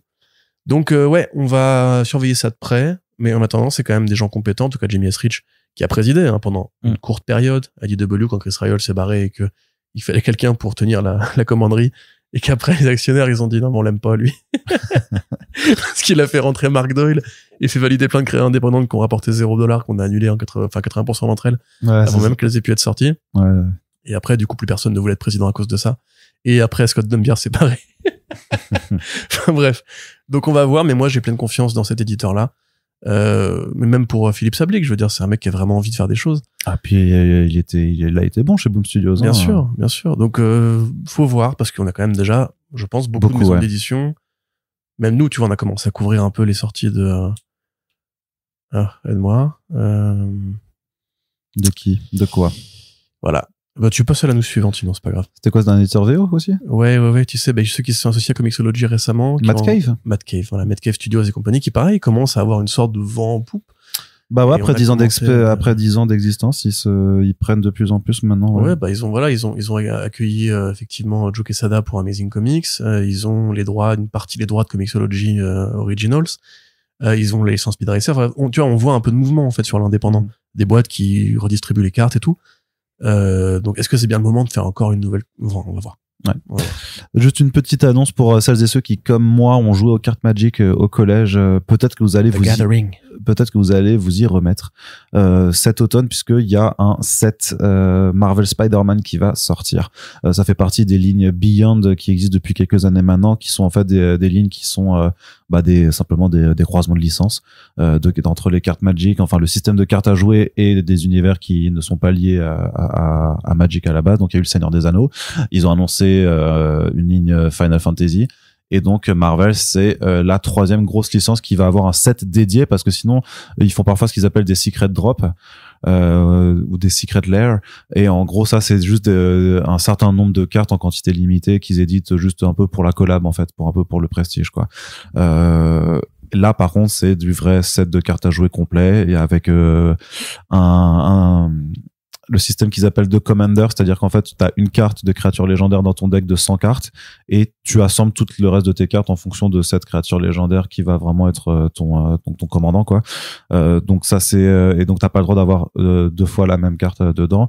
Mais apparemment, mais là, je suis sur Internet parce que je redécouvre un peu tout ce qui se passe avec Magic. Maintenant, ces cartes-là, en fait, des lignes Beyond vont pouvoir être intégrées aussi dans tous les tournois standards. Ce qui est très bizarre, c'est-à-dire que tu pourrais jouer une carte Spider-Man à côté d'une vouivre à dents de feu ou d'une commandantise, des trucs comme ça. Ouais, mais bon, je trouve ça, je sais que moi, j'aurais un peu du mal à faire ça. Mais en tout cas. Après, tu vas pas en tournoi. Non, clairement. Pas pour l'instant, mais. J'ai des copains à te présenter si tu veux jouer à Magic, parce que c'est quand même bien revenu, là. Ouais, mais moi j'ai toujours un ami d'enfance qui joue toujours. Et il faut que je lui écrive, je lui dise mec, I'm so back. Tu vois, je suis de retour. Moi, en fait, j'ai un pote qui a un Lotus Noir d'ailleurs. Ah, ouais, la fameuse carte rarissime. Ouais, c'est la plus c'est la plus chère, la plus rare, la plus. Justement, là, moi j'ai un pote qui s'y est mis et qui m'a conseillé plein de vidéastes, plein de Twitchers qui en fait. Ça c'est un peu comme la bonne auberge avec les JDR. En fait, toutes ces passions un peu de niche qui sont revenues à l'aune du Covid. Qui sont devenues mainstream, en fait. Et que tout le monde s'est dit, mais attends, en fait, on perd complètement pied avec la réalité, les loisirs réels, parce qu'on est juste chez nous à jouer aux jeux vidéo. Et si on se remettait à sortir les figurines, les dés, tu vois, mais moi, je me suis mis là récemment au JDR papier. Bon, je sais pas si ça va durer éternellement, mais je me dis, en fait, ouais, c'est plutôt le bon moment pour Marvel, qui, toujours dans les bons coups, sent un petit peu le vent tourner de ce point de vue-là. Ouais, puis ils avaient fait des premiers, juste des secret drops en novembre dernier, qui se sont épuisés en 2-2, quoi. Donc, bien entendu ce qui est bien, c'est parce que les gens qui jouent aux cartes Magic ils connaissent Marvel aussi. Mais là aussi, c'est qu'il y a plein de gens qui kiffent Marvel sans jouer aux cartes et qui vont, comme moi, aussi aller prendre des cartes juste par clientélisme, hein, clairement, hein, tu vois. Tu veux dire par pigeonnisme? Oui, ou pigeonnisme, ce que tu veux. Là, mais là, clairement, faut l'assumer. Mais en plus, faut voir quels artistes y mettent, mais parce que là, c'est j'espère qu'il y aura des vrais artistes de comics aussi, avec des illustrations vraiment de comics. C'est pas et pas que de la peinture numérique, non, même si j'ai rien contre ça, tu vois, mais j'espère qu'il y aura vraiment aussi tu sais que pour Marvel Snap, ils avaient repris les illustrations de Jeanne Martel sans lui demander, parce que c'était un peu ça aussi, Snap, c'était une sorte de Magic en démat. Oui, c'est vrai que c'est un jeu de cartes, mais je sais pas comment ça marche, mais oui, t'as raison. Oui. Ouais. Parce qu'ils avaient repris des illustrations qui avaient déjà été commandées et achetées, en fait, ils ont pas payé les artistes dans la foulée. En supplément, ouais, je me rappelle. Marvel. Bon. D'ailleurs, on en parlera au prochain podcast, peut-être. C'est ça, ouais.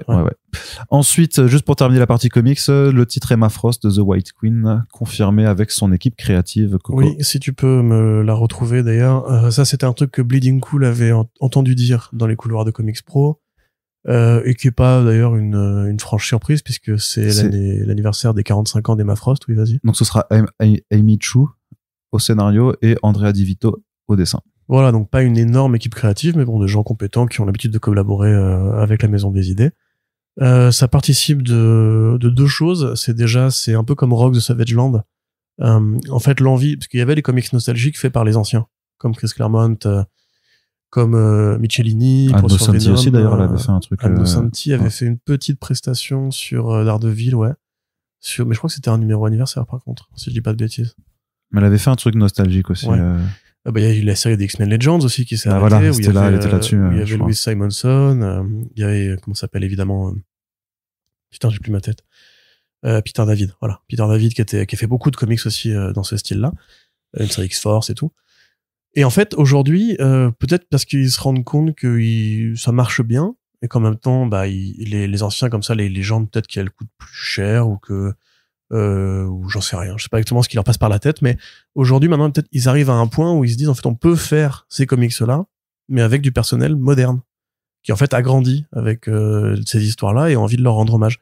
Et donc, Tim Seeley, quand il fait la série Rogue the Savage Land, c'est Tim Seeley. C'est un scénariste moderne, mais qui revient à l'époque où Malicia était... Il a son âge aussi, hein, Tim Seeley, il commence à être... Oui, mais il a pas l'âge de Chris Claremont. Non, il était lecteur de Chris Claremont, il était pas dans la carrière à ce moment-là. Tu as raison. Et donc, il rend hommage à l'époque où Rogue se retrouve piégé sur une île paradisiaque et du coup, elle se balade à moitié à Walpé. Ça avait marqué les lecteurs de l'époque qui étaient encore pubères. Là, c'est pareil, en fait. C'est-à-dire que c'est Amichu, qui est pas non plus une scénariste de cette génération, qui rend hommage à l'époque où Emma Frost était membre du Hellfire Club. C'était encore une méchante, entre guillemets, parce que c'est plus compliqué que ça dans les X-Men. Et voilà, ça va raconter un petit peu, justement, l'espèce de rixe de pouvoir, les querelles de clocher qu'il y avait au sein du Hellfire Club à ce moment-là. Donc un comics nostalgique fait par des équipes modernes.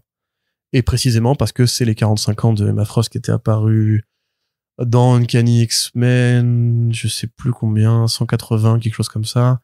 Enfin, je ne sais plus, malheureusement, vous rechercherez tout seul comme des grands.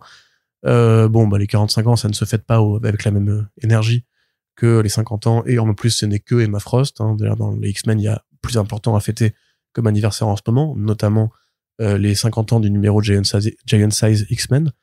Et c'est un truc que Brevoort avait dit. C'était Uncanny X-Men 129 en janvier 80. Oui, voilà, donc 80. D'où le 180. En fait, c'était 1980. Ouais. D'où le numéro Giant Size X-Men. Et en fait, Brevoort avait dit justement que le ménage un petit peu dans la ligne X-Men avec les annulations de 3 séries, Exceptional X-Men, NYX et X-Force. C'était pas X-Factor? X-Factor, je crois. X-Factor, X-Force et NYX, c'est ça. Un truc comme ça. Qu'en fait, tout ça était un peu motivé par le fait que justement, ils allaient annoncer de nouveaux projets consacrés à des personnages plus isolés, et qui justement étaient apparus dans Giant Size X-Men. Et à l'époque, tout le monde sur Reddit avait dit Nightcrawler, forcément, parce que c'est l'un des plus populaires. Il est apparu à l'époque, il a 50 ans, c'est l'un des rares qui a soutenu des séries en solitaire comme un grand, ou qui a souvent été leader d'équipe. Donc d'ailleurs, très bien la série de Spurrier, Uncanny Spider-Man. Bref, tout ça pour dire que voilà pour Emma Frost, mais on n'a pas encore eu la grosse nouvelle vague en fait de comics X-Men qui va probablement arriver maintenant que X-Men Hunt est mis de côté et qu'on peut commencer. C'est en train d'être publié. Voilà. Là, mais, et qu'on peut commencer à tranquillement en fait tourner la page de From the Ashes, qui était en fait plus l'introduction de ces séries-là, puisque le nom complet c'est From the Ashes, A New Beginning. Maintenant qu'on a beginné, on peut passer à la suite. Ok. Très bien, Corentin. Bon, on découvrira ça plus tard dans l'année et on va passer à la partie écran, une petite partie, pas très chargée non plus. Matthew Lillard qui rejoint Daredevil Born Again saison 2, ou faut-il dire partie 2, ou faut-il dire autre chose parce que si c'était une saison découpée en 2 parties, est-ce qu'au final Matthew Lillard était déjà prévu, enfin a été casté dès le départ, mais simplement pour rejoindre la seconde partie de la série, tu vois? Ou est-ce que alors il a été casté, on l'a appris que récemment. Ouais, c'est ça. Non, mais parce qu'on a appris aussi que Deborah Ann Wall sera de retour. Et Elden Henson aussi, non? Et Elson aussi. Donc voilà, et quelqu'un me disait oui, mais en fait ils avaient signé dès le départ pour tout le truc, et en fait du coup c'est pas une annonce de retour, et tu fais après dans la chronologie de comment ça. Oui, puis si vous avez vu le pilote de Daredevil Born Again, vous devrez ça fait quand même des surprises. Que c'est une surprise qui revienne. C'est plutôt une surprise pour ce qui les concerne eux. Matthew Lillard, qui c'est, Arnaud? Je sais pas. Si, tu as vu un film avec ce monsieur, un film avec un mec qui porte un masque et qui court après des adolescents pour les planter au couteau. Ah, dans Vendredi 13. Plus tard, un hommage méta Vendredi 13 Ok. avec un certain Wes qui aimait bien qui avait souvent un craving. Dans Scream, il a joué dans Scream. Oui, il a joué dans Scream, évidemment. Ah, dans le premier. Ouais. Oui. Et il va revenir pour Scream 7. Parce que Scream 7, ils ont fait un gros coup de ménage parce que je crois qu'il y a une actrice ou deux qui a dit qu'elle soutenait la Palestine, donc elle a été virée parce que la liberté d'expression, ça marche que dans un sens. Hop, c'est cadeau. Et du coup, ils se sont dit, on va faire revenir Neve Campbell et Matthew Lillard, qui étaient donc ceux de la première génération. Ouais. Donc il va revenir pour Scream 7. À côté de ça, donc il a joué souvent des creeps. Hein. Ça, après, il a une gueule de creep. C'est pas un délit de sale gueule. Regardez-le et dites-vous qu'il pourrait avoir tué quelqu'un près de chez vous. Vous y croiriez. Voilà, vous voyez sa gueule dans la presse sur méchant. BFM. Non mais attends, il a été typecasté pour ça à plusieurs reprises. Mais surtout, le rôle de sa carrière, c'est Sammy de Scooby-Doo. Ah oui, c'est ça. Il y a quelqu'un qui m'a emmerdé avec ton approche sur Scooby-Doo. Pourquoi?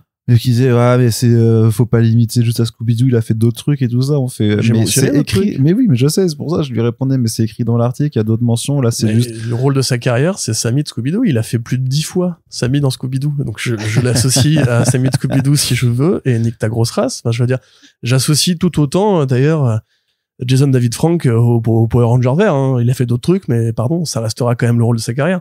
Et pourquoi en plus c'est rigolo? Parce que Matthew Lillard, donc déjà, il a joué avec Sarah Michelle Gellar, qui je crois d'ailleurs avait joué dans Scream ou sur l'été dernier, un des deux, dans le film Scooby-Doo, qui était écrit justement à l'époque par James Gunn. Eh oui, le fameux film Scooby-Doo avec Sarah Michelle Gellar, Linda Cardellini, le mec de Sarah Michelle Gellar dont j'ai oublié le nom, Freddie Prinze Jr. peut-être, et donc Matthew Lillard, et donc le toutou Scooby-Doo, qui est un film très sympathique. Il y a une chronique de Méa sur YouTube si vous voulez vous intéresser un peu à la production de ce film. Il y a ses qualités diverses et variées. Mais là où en fait après tout le monde a plus ou moins tourné la page, puisque bon bah c'était un film Scooby-Doo quoi, il y a eu une suite mais c'était pas non plus la peine de rester 3 heures dessus. Il a doublé Shaggy tant de fois. Mais oui, mais en fait après le mec est devenu la voix officielle de Sammy et il a jamais quitté le rôle jusqu'à récemment. Ah Sammy c'est le prénom français de Shaggy du coup. Ouais. Okay, oui, Sammy et Scooby. Okay. Du coup c'est tu regardes Scooby-Doo que en VO toi? J'ai jamais regardé Scooby-Doo. C'est vrai? Mec, il faut que tu regardes Scooby-Doo. Je vais pas te faire un avis sur... T'as pas regardé Scooby-Doo et Crypto? Ah non, je suis pas content là, Arnaud. Je suis pas content. T'as pas regardé Scooby-Doo et Crypto le super chien? Mais il avait pas été annulé ou je sais pas quoi. Mais non, il est sorti ce film. Regarde sa Wikipédiographie. Mais donc oui, effectivement, il a fait après les séries animées Scooby-Doo, les films d'animation Scooby-Doo, les crossovers de Scooby-Doo avec d'autres licences. Le mec est resté fan de Scooby-Doo. Enfin, ouais. Il est resté dans la carrière, je sais pas. J'imagine après, j'imagine que ça lui rapporte des thunes. Oui, voilà, c'est un peu le Mark Hamill ou le Kevin Conroy de Scooby-Doo. Ouais, j'avoue, c'est ouf. En vrai, c'est ouf, quoi. D'accord. Mais donc, du coup, voilà, c'est pour ça que c'est assez rigolo. Ceci étant, effectivement, c'est un très bon acteur qui a surtout, d'ailleurs, qui a aussi travaillé avec David Lynch sur Twin Peaks The Return. Parce que Lynch aimait bien, justement, ses physiques un peu inhabituels. C'est un des motifs de sa carrière. Et donc là, il vient jouer chez Marvel Studios. Beaucoup de gens pensent qu'il va jouer un rôle probablement méta ridicule, parce que déjà, il est un peu âgé. Donc on peut imaginer qu'on pourrait le caster pour jouer un vieux vilain dans l'idée d'incarner un des vieux vilains de Daredevil avant l'arrivée de Frank Miller. Genre un Stiltman ou un truc voilà, comme les ça. deux pistes qui reviennent le plus souvent, c'est Stiltman, donc l'échassier. L'homme aux échasses. L'homme aux échasses, un vilain qui effectivement se trimballe sur des échasses télescopiques. Ou bien le Jester, qui est un peu... J'ai envie de dire le Joker. Non, c'est pas le Joker, c'est plus une sorte de trickster. Dans le sens où c'est vraiment un clown, avec, tu sais, un clown, un bouffon, en fait, avec les grelots. Bon, voilà, un vilain de second plan qui a pas vraiment marqué l'histoire des comics, qui avait été un peu utilisé par Mark Waid à l'époque de l'arc sur les Sons of the Serpent, dans la fin de son premier volume sur Daredevil avec Chris Samney. Mais bon, voilà, c'est un petit personnage. De fait, Daredevil, il a pas 40 vilains. Je veux dire, généralement, tu fais vite le tour quand tu fais Kingpin, Bullseye, Gladiator. Et bon, Punisher, on peut considérer que c'est un vilain, pas vraiment, c'est plus une sorte de pote avec qui il diverge. Il y a le hibou, ils ont déjà fait le hibou. Après, des gens disent, ils pourraient peut-être faire le fils du hibou pour nourrir un peu la série et tout, enfin bref, pour avoir un vrai hibou. Il y a Hammerhead, et après, il y a la main. Et c'est tout. Donc voilà, en fait, contrairement à Batman, il n'y a pas 50 vilains que tu peux utiliser, donc ils vont devoir forcément aller chercher des vilains un peu ringards dès le début. Effectivement, prendre Matthew Lillard pour en faire, par exemple, tu vois, s'ils prennent le Jester, et qu'ils en font une version super noire, ultra Joker, ultra violente et tout, Là, ça pourrait être rigolo. Tu vois, limite pour lui permettre de faire un petit retour en grâce. D'accord, ouais. Et il est aussi présentateur d'une émission qui s'appelle Killer Cakes, qui est en fait un concours de... Arnaud est sur le Wikipédia du gars. Non, parce que j'ai vu une image, j'ai vu un trailer et je me suis rappelé que j'avais regardé un peu ça, qui est une émission un peu bizarre de concours de pâtisserie, mais tournée sur l'horreur, c'est-à-dire que tu dois faire genre du gâteau cervelle, des trucs comme ça, et que t'as une épreuve où en fait faut faire un gâteau qui fasse que quand tu le coupes à la tronçonneuse, en fait, ça vraiment, ça, faut en faire pour que ça en foute partout, tu vois, avec, voilà, donc, il fait un peu comme, ce mec que je supporte pas, le gars qui présente, les missions de construction de Lego. Me regarde pas, hein, qui s'appelle, c'est un magicien qui s'appelle, je crois, Adrien Antoine, ou un truc comme ça, je sais pas quoi. Mais en gros, il fait un peu l'équivalent de le doubleur, le comédien de doublage. Bah du coup non, du coup non, c'est autre chose, mais bref, en gros il fait ce rôle de présentateur un peu fou allié aussi, il surjoue le truc et tout, il fait le psychopathe machin, donc voilà. Ce sera rigolo de le voir dans Daredevil Born Again. Par contre, est-ce que ça aurait été rigolo de voir le reboot des Super Nana au final, parce qu'on a quand même le trailer de ce projet avorté il y a 3 ans, même plus maintenant 4, qui a fuité, donc est-ce que Corentin, est-ce que ça donne envie de prendre de la drogue? Ah, ça me donne envie effectivement de prendre beaucoup de drogue. Même si c'est pas bien, ne faites pas ça. Ça dépend. Mais pour des non, je rigole bien sûr. Mais pour des raisons, pour les mauvaises raisons en fait, c'est que ça donne envie de prendre de la drogue parce que le monde n'a pas de sens et qu'il faut arrêter en fait tous de croire que la réalité est tangible et prendre la pilule rouge pour se réveiller dans un monde meilleur.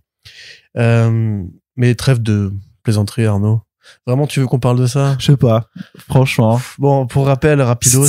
Alors, il y a ce côté méta, en fait. Le seul truc que j'ai bien aimé, c'est le côté méta, genre, en fait, on a fait des dessins animés sur nous, donc, parce que c'est une version live action, donc des Super Nana, qui était produite c'était par la CW, je crois, c'était le projet. Produit et financé, par Greg Berlanti. C'est ça.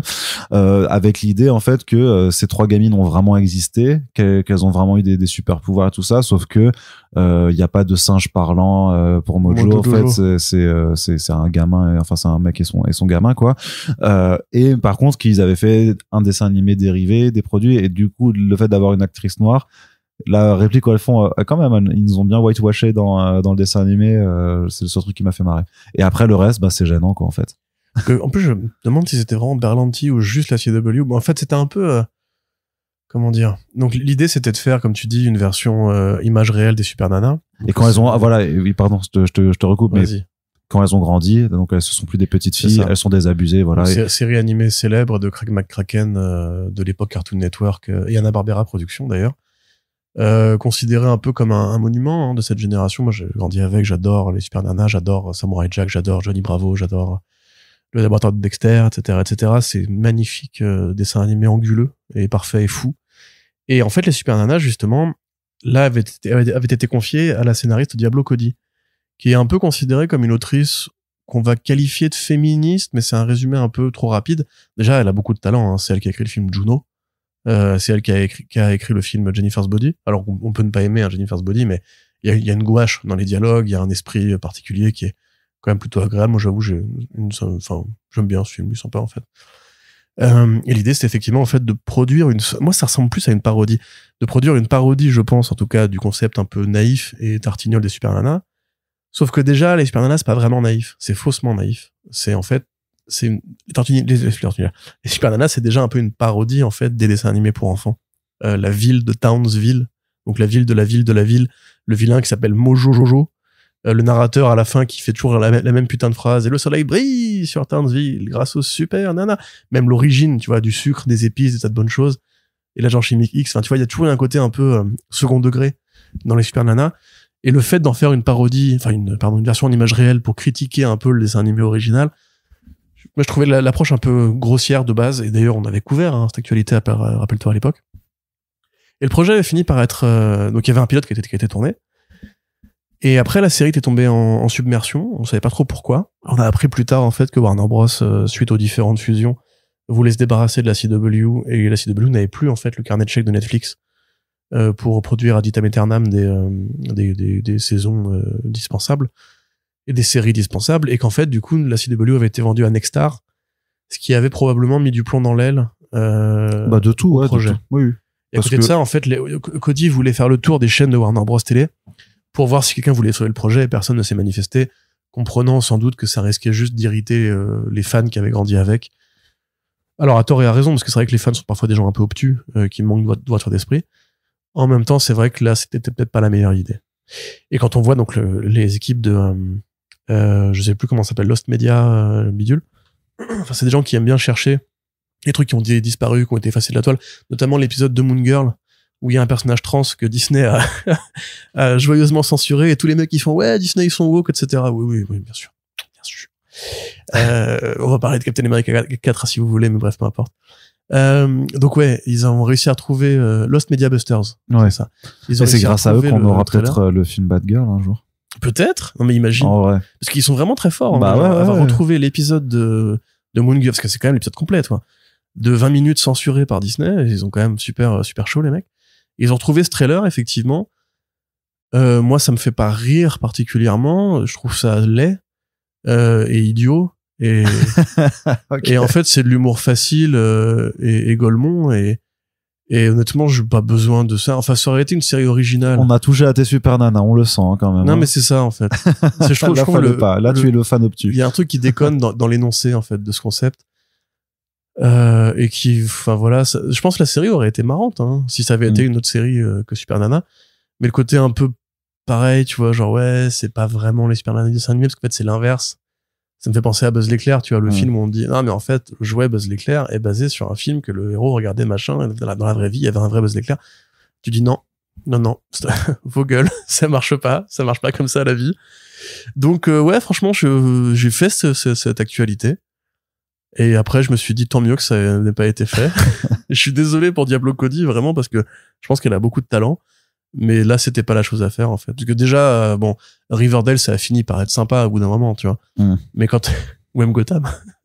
Mais quand ils ont fait Riverdale et que tu sais, t'as grandi avec les comics Archie et tout. Ah ouais, ça devait être quand même un choc, ouais, ça devait être un sacré choc. Viol, avortement et tout. Secte, meurtre. Mais pourquoi ça se base sur les comics Archie? L'exercice de déconstruction était intéressant pour le coup.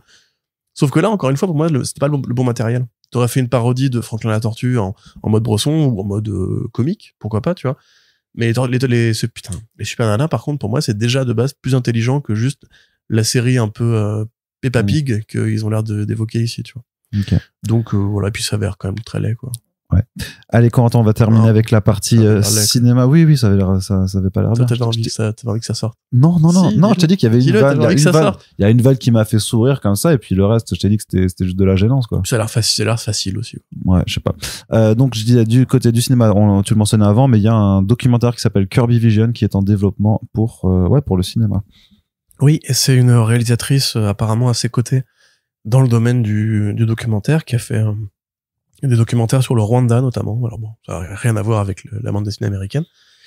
Et qui a fait aussi, dans le côté des biographies, un film documentaire sur Joan Rivers, grand humoriste des États-Unis, qui est un peu leur Amanda Lear à eux, on va dire. Dans le côté un chéri, hein, tu vois, fait des vannes sur la mode, des vannes sur, enfin c'est une grande dame de la télévision américaine.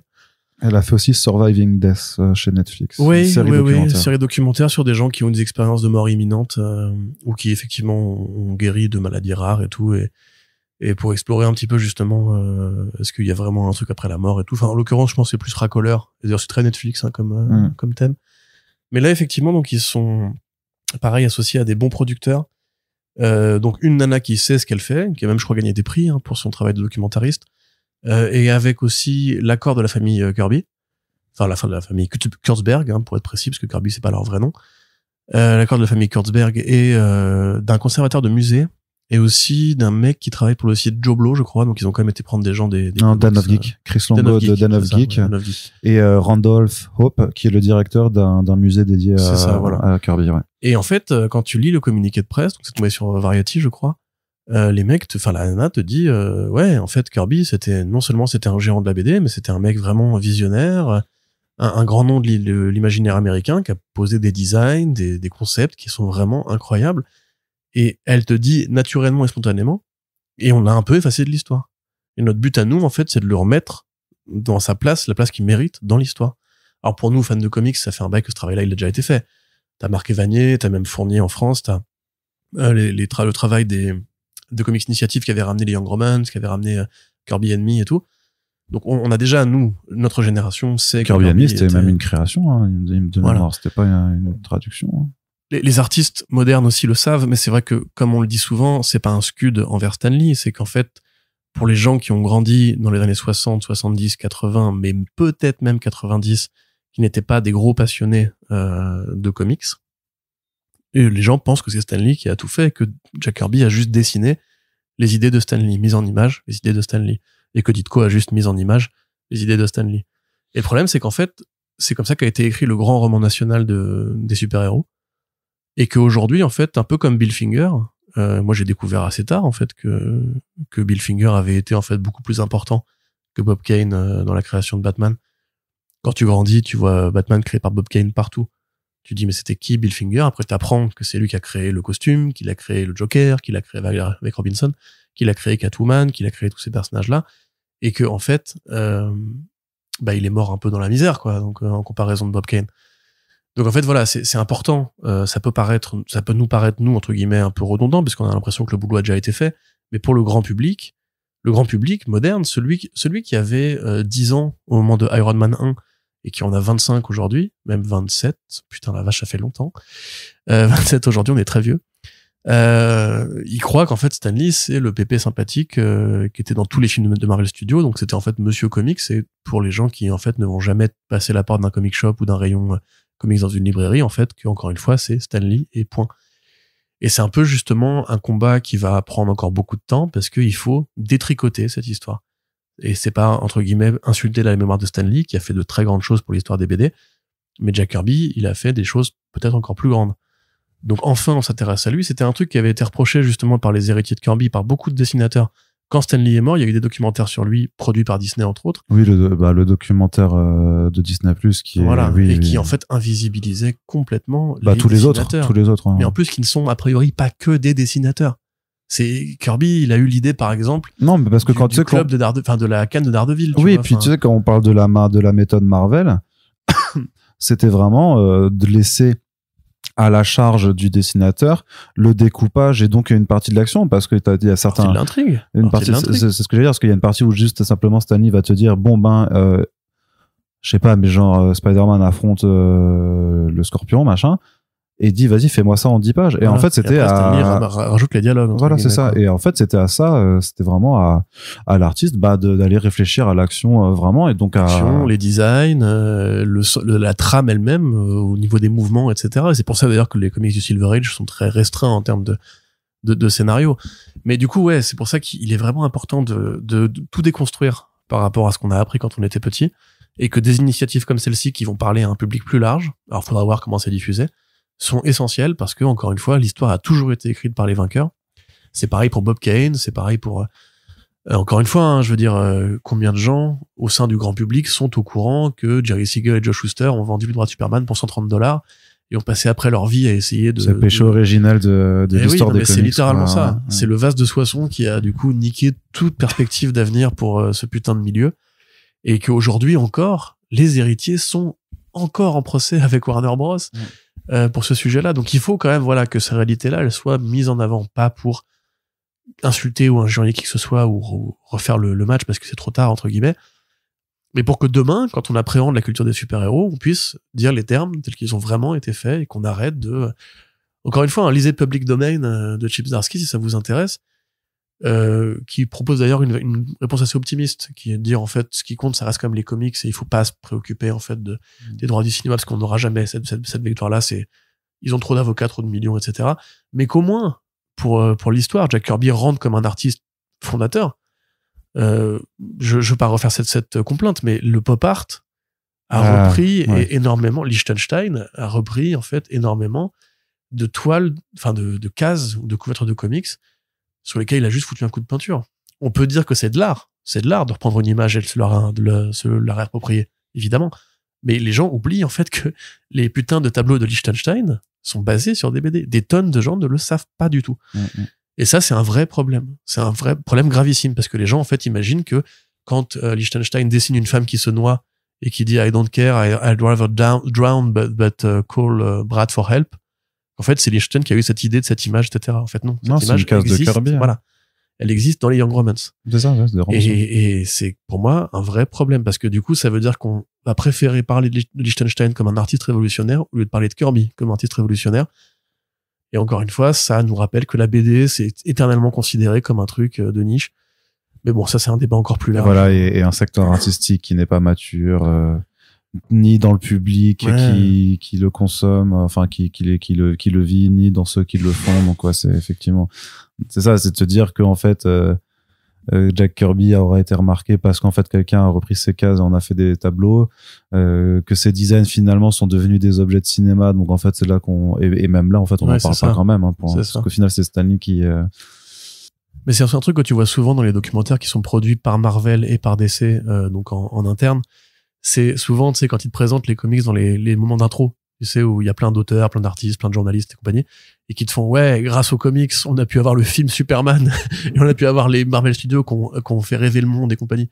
Tu dis, oui, mais de base, en fait, vous pourriez être content de faire de la BD, sans vous dire, on a fait de la BD, et grâce à ça, on a eu du cinéma, grâce à ça, on a eu les jeux Arkham. Certes, c'est des bons jeux, certes, il y a eu des bons films, mais c'est la BD, en fait, elle-même, c'est déjà un art, c'est déjà une industrie, c'est déjà un truc que tu peux apprécier en tant que c'est pas juste un support pour autre chose, en fait. Ouais, c'est ça. C'est que c'est un truc qui est entier en tant que tel. Mais je pense que ceux qui nous écoutent sont convaincus par ça. Tu vois, c'est comme si un mec te disait, ouais, grâce à Frank Herbert, Timothée Chalamet a été en lice aux Oscars une année. Ouais, putain, non. Les bouquins d'une sont déjà de base très bien, il n'y a pas besoin de... C'est clair. Mais la littérature n'a pas ce problème. Encore que la littérature de genre, la SF, ça a été compliqué aussi pendant un certain temps. Donc peut-être qu'à un moment, on y arrivera avec la bande dessinée et d'autant plus avec les comics et encore plus avec les comics de super-héros. Parce que à chaque fois, t'as un échelle de snobisme culturel, on va dire, continue pour chaque étape. Mais on va terminer cette partie cinéma aussi avec juste une annonce que le film Berserker a enfin trouvé un réalisateur.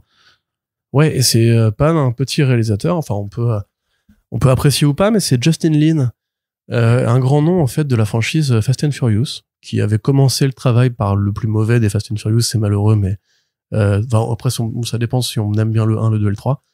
Mais en l'occurrence, c'est Fast and Furious Tokyo Drift qu'il avait réalisé. Et ouais, voilà, Arnaud dit hors micro, c'est vrai que c'est pas bien. Celui où justement il se passe dans le futur, mais les mecs jouent encore à la PSP. Parce que, pour rappel, il y a eu une grosse réécriture de la continuité Fast and Furious, c'est-à-dire que de mémoire, je crois que le 3, en fait, c'est le 8 ou le 9. Mais du coup, il se passe à une époque où les gens jouaient à la PSP et n'avaient pas de smartphone.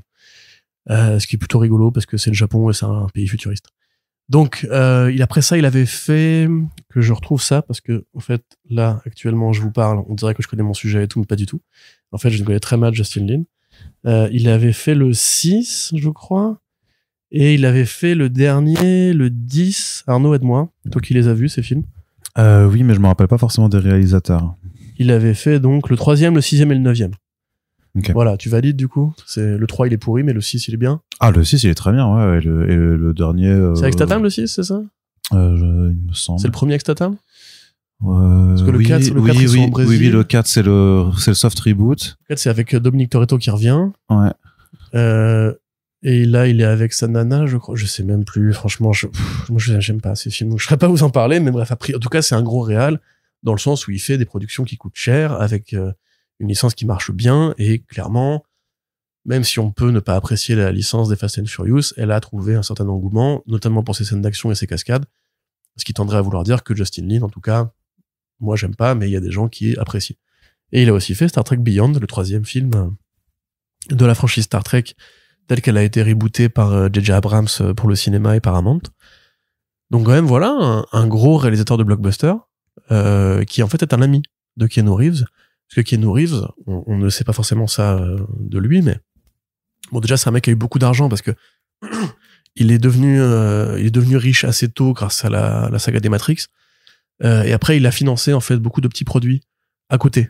Sauf qu'il les produit pas comme producteur, il les produit comme business angel, c'est-à-dire qu'il est pas crédité au générique, mais les gens qui l'aiment bien, les gens dont il apprécie le travail, en fait, il leur verse des chèques. Et en l'occurrence, c'est le cas pour Justin Lin, qui s'était, je crois, récemment en fait lancé dans un projet plus personnel pour faire un film qui s'appelle Last Day, Last Days, voilà, qui est un projet un peu plus mineur, un peu moins explosif, tonitruant, et qui a été présenté cette année au festival de Sundance. Et en fait, dans l'article qui annonce Justin Lin, il explique que bah voilà, c'est un ami de Keanu, que Keanu lui est venu le voir pour lui proposer de financer son projet, et que bah ils se sont rapprochés à ce moment-là, et que c'est de ces discussions est née en fait l'envie pour Justin Lin de réaliser Berserker, qui est quand même en développement depuis quelques années. Hein, bah ouais. C'est Tom Lin qui écrit le scénario. On sait a priori il est prêt, parce que ça fait un bail qu'il était. Le scénar avait déjà été couché depuis quelques temps, et c'est vrai que le film avait été annoncé très rapidement après la mise en route du projet en comics. Hein, c'est ça, et Netflix à côté qui voulait faire une série animée. Enfin, il y avait quand même un gros plan de développement sur la franchise, qui depuis d'ailleurs a fait des petits en comics. Non seulement ça a inspiré beaucoup de boîtes à faire leurs comics de Resta à eux, mais en plus Berserker lui-même avec des spin-offs pour étudier un petit peu l'histoire de Bee, enfin du héros, le Berserker, ouais. À travers justement différentes époques de l'âge de l'histoire humaine. Donc ça veut probablement dire que ça y est, ça va se mettre en route, même si d'abord il a un autre projet chez Apple TV+, Two for the Money, avec Daniel Craig et Charlize Theron, qui devrait tourner dans l'année, et qui ensuite, voilà, Justin Lin aura les mains libres pour faire Berserker, donc peut-être sorti d'ici 2027. Ouais, j'ai même 2028 en vrai, j'aurais envie de dire. Mais ouais, je sais pas, mais en tout cas, c'est un premier signe que le projet avance réellement. Donc, c'est déjà une bonne chose par rapport à l'absence totale de nouvelles qu'on avait depuis plusieurs années dans tous les cas. Donc d'ici là, Delcourt pourra faire une intégrale pour profiter vraiment du côté transmédia quand ce sera le moment.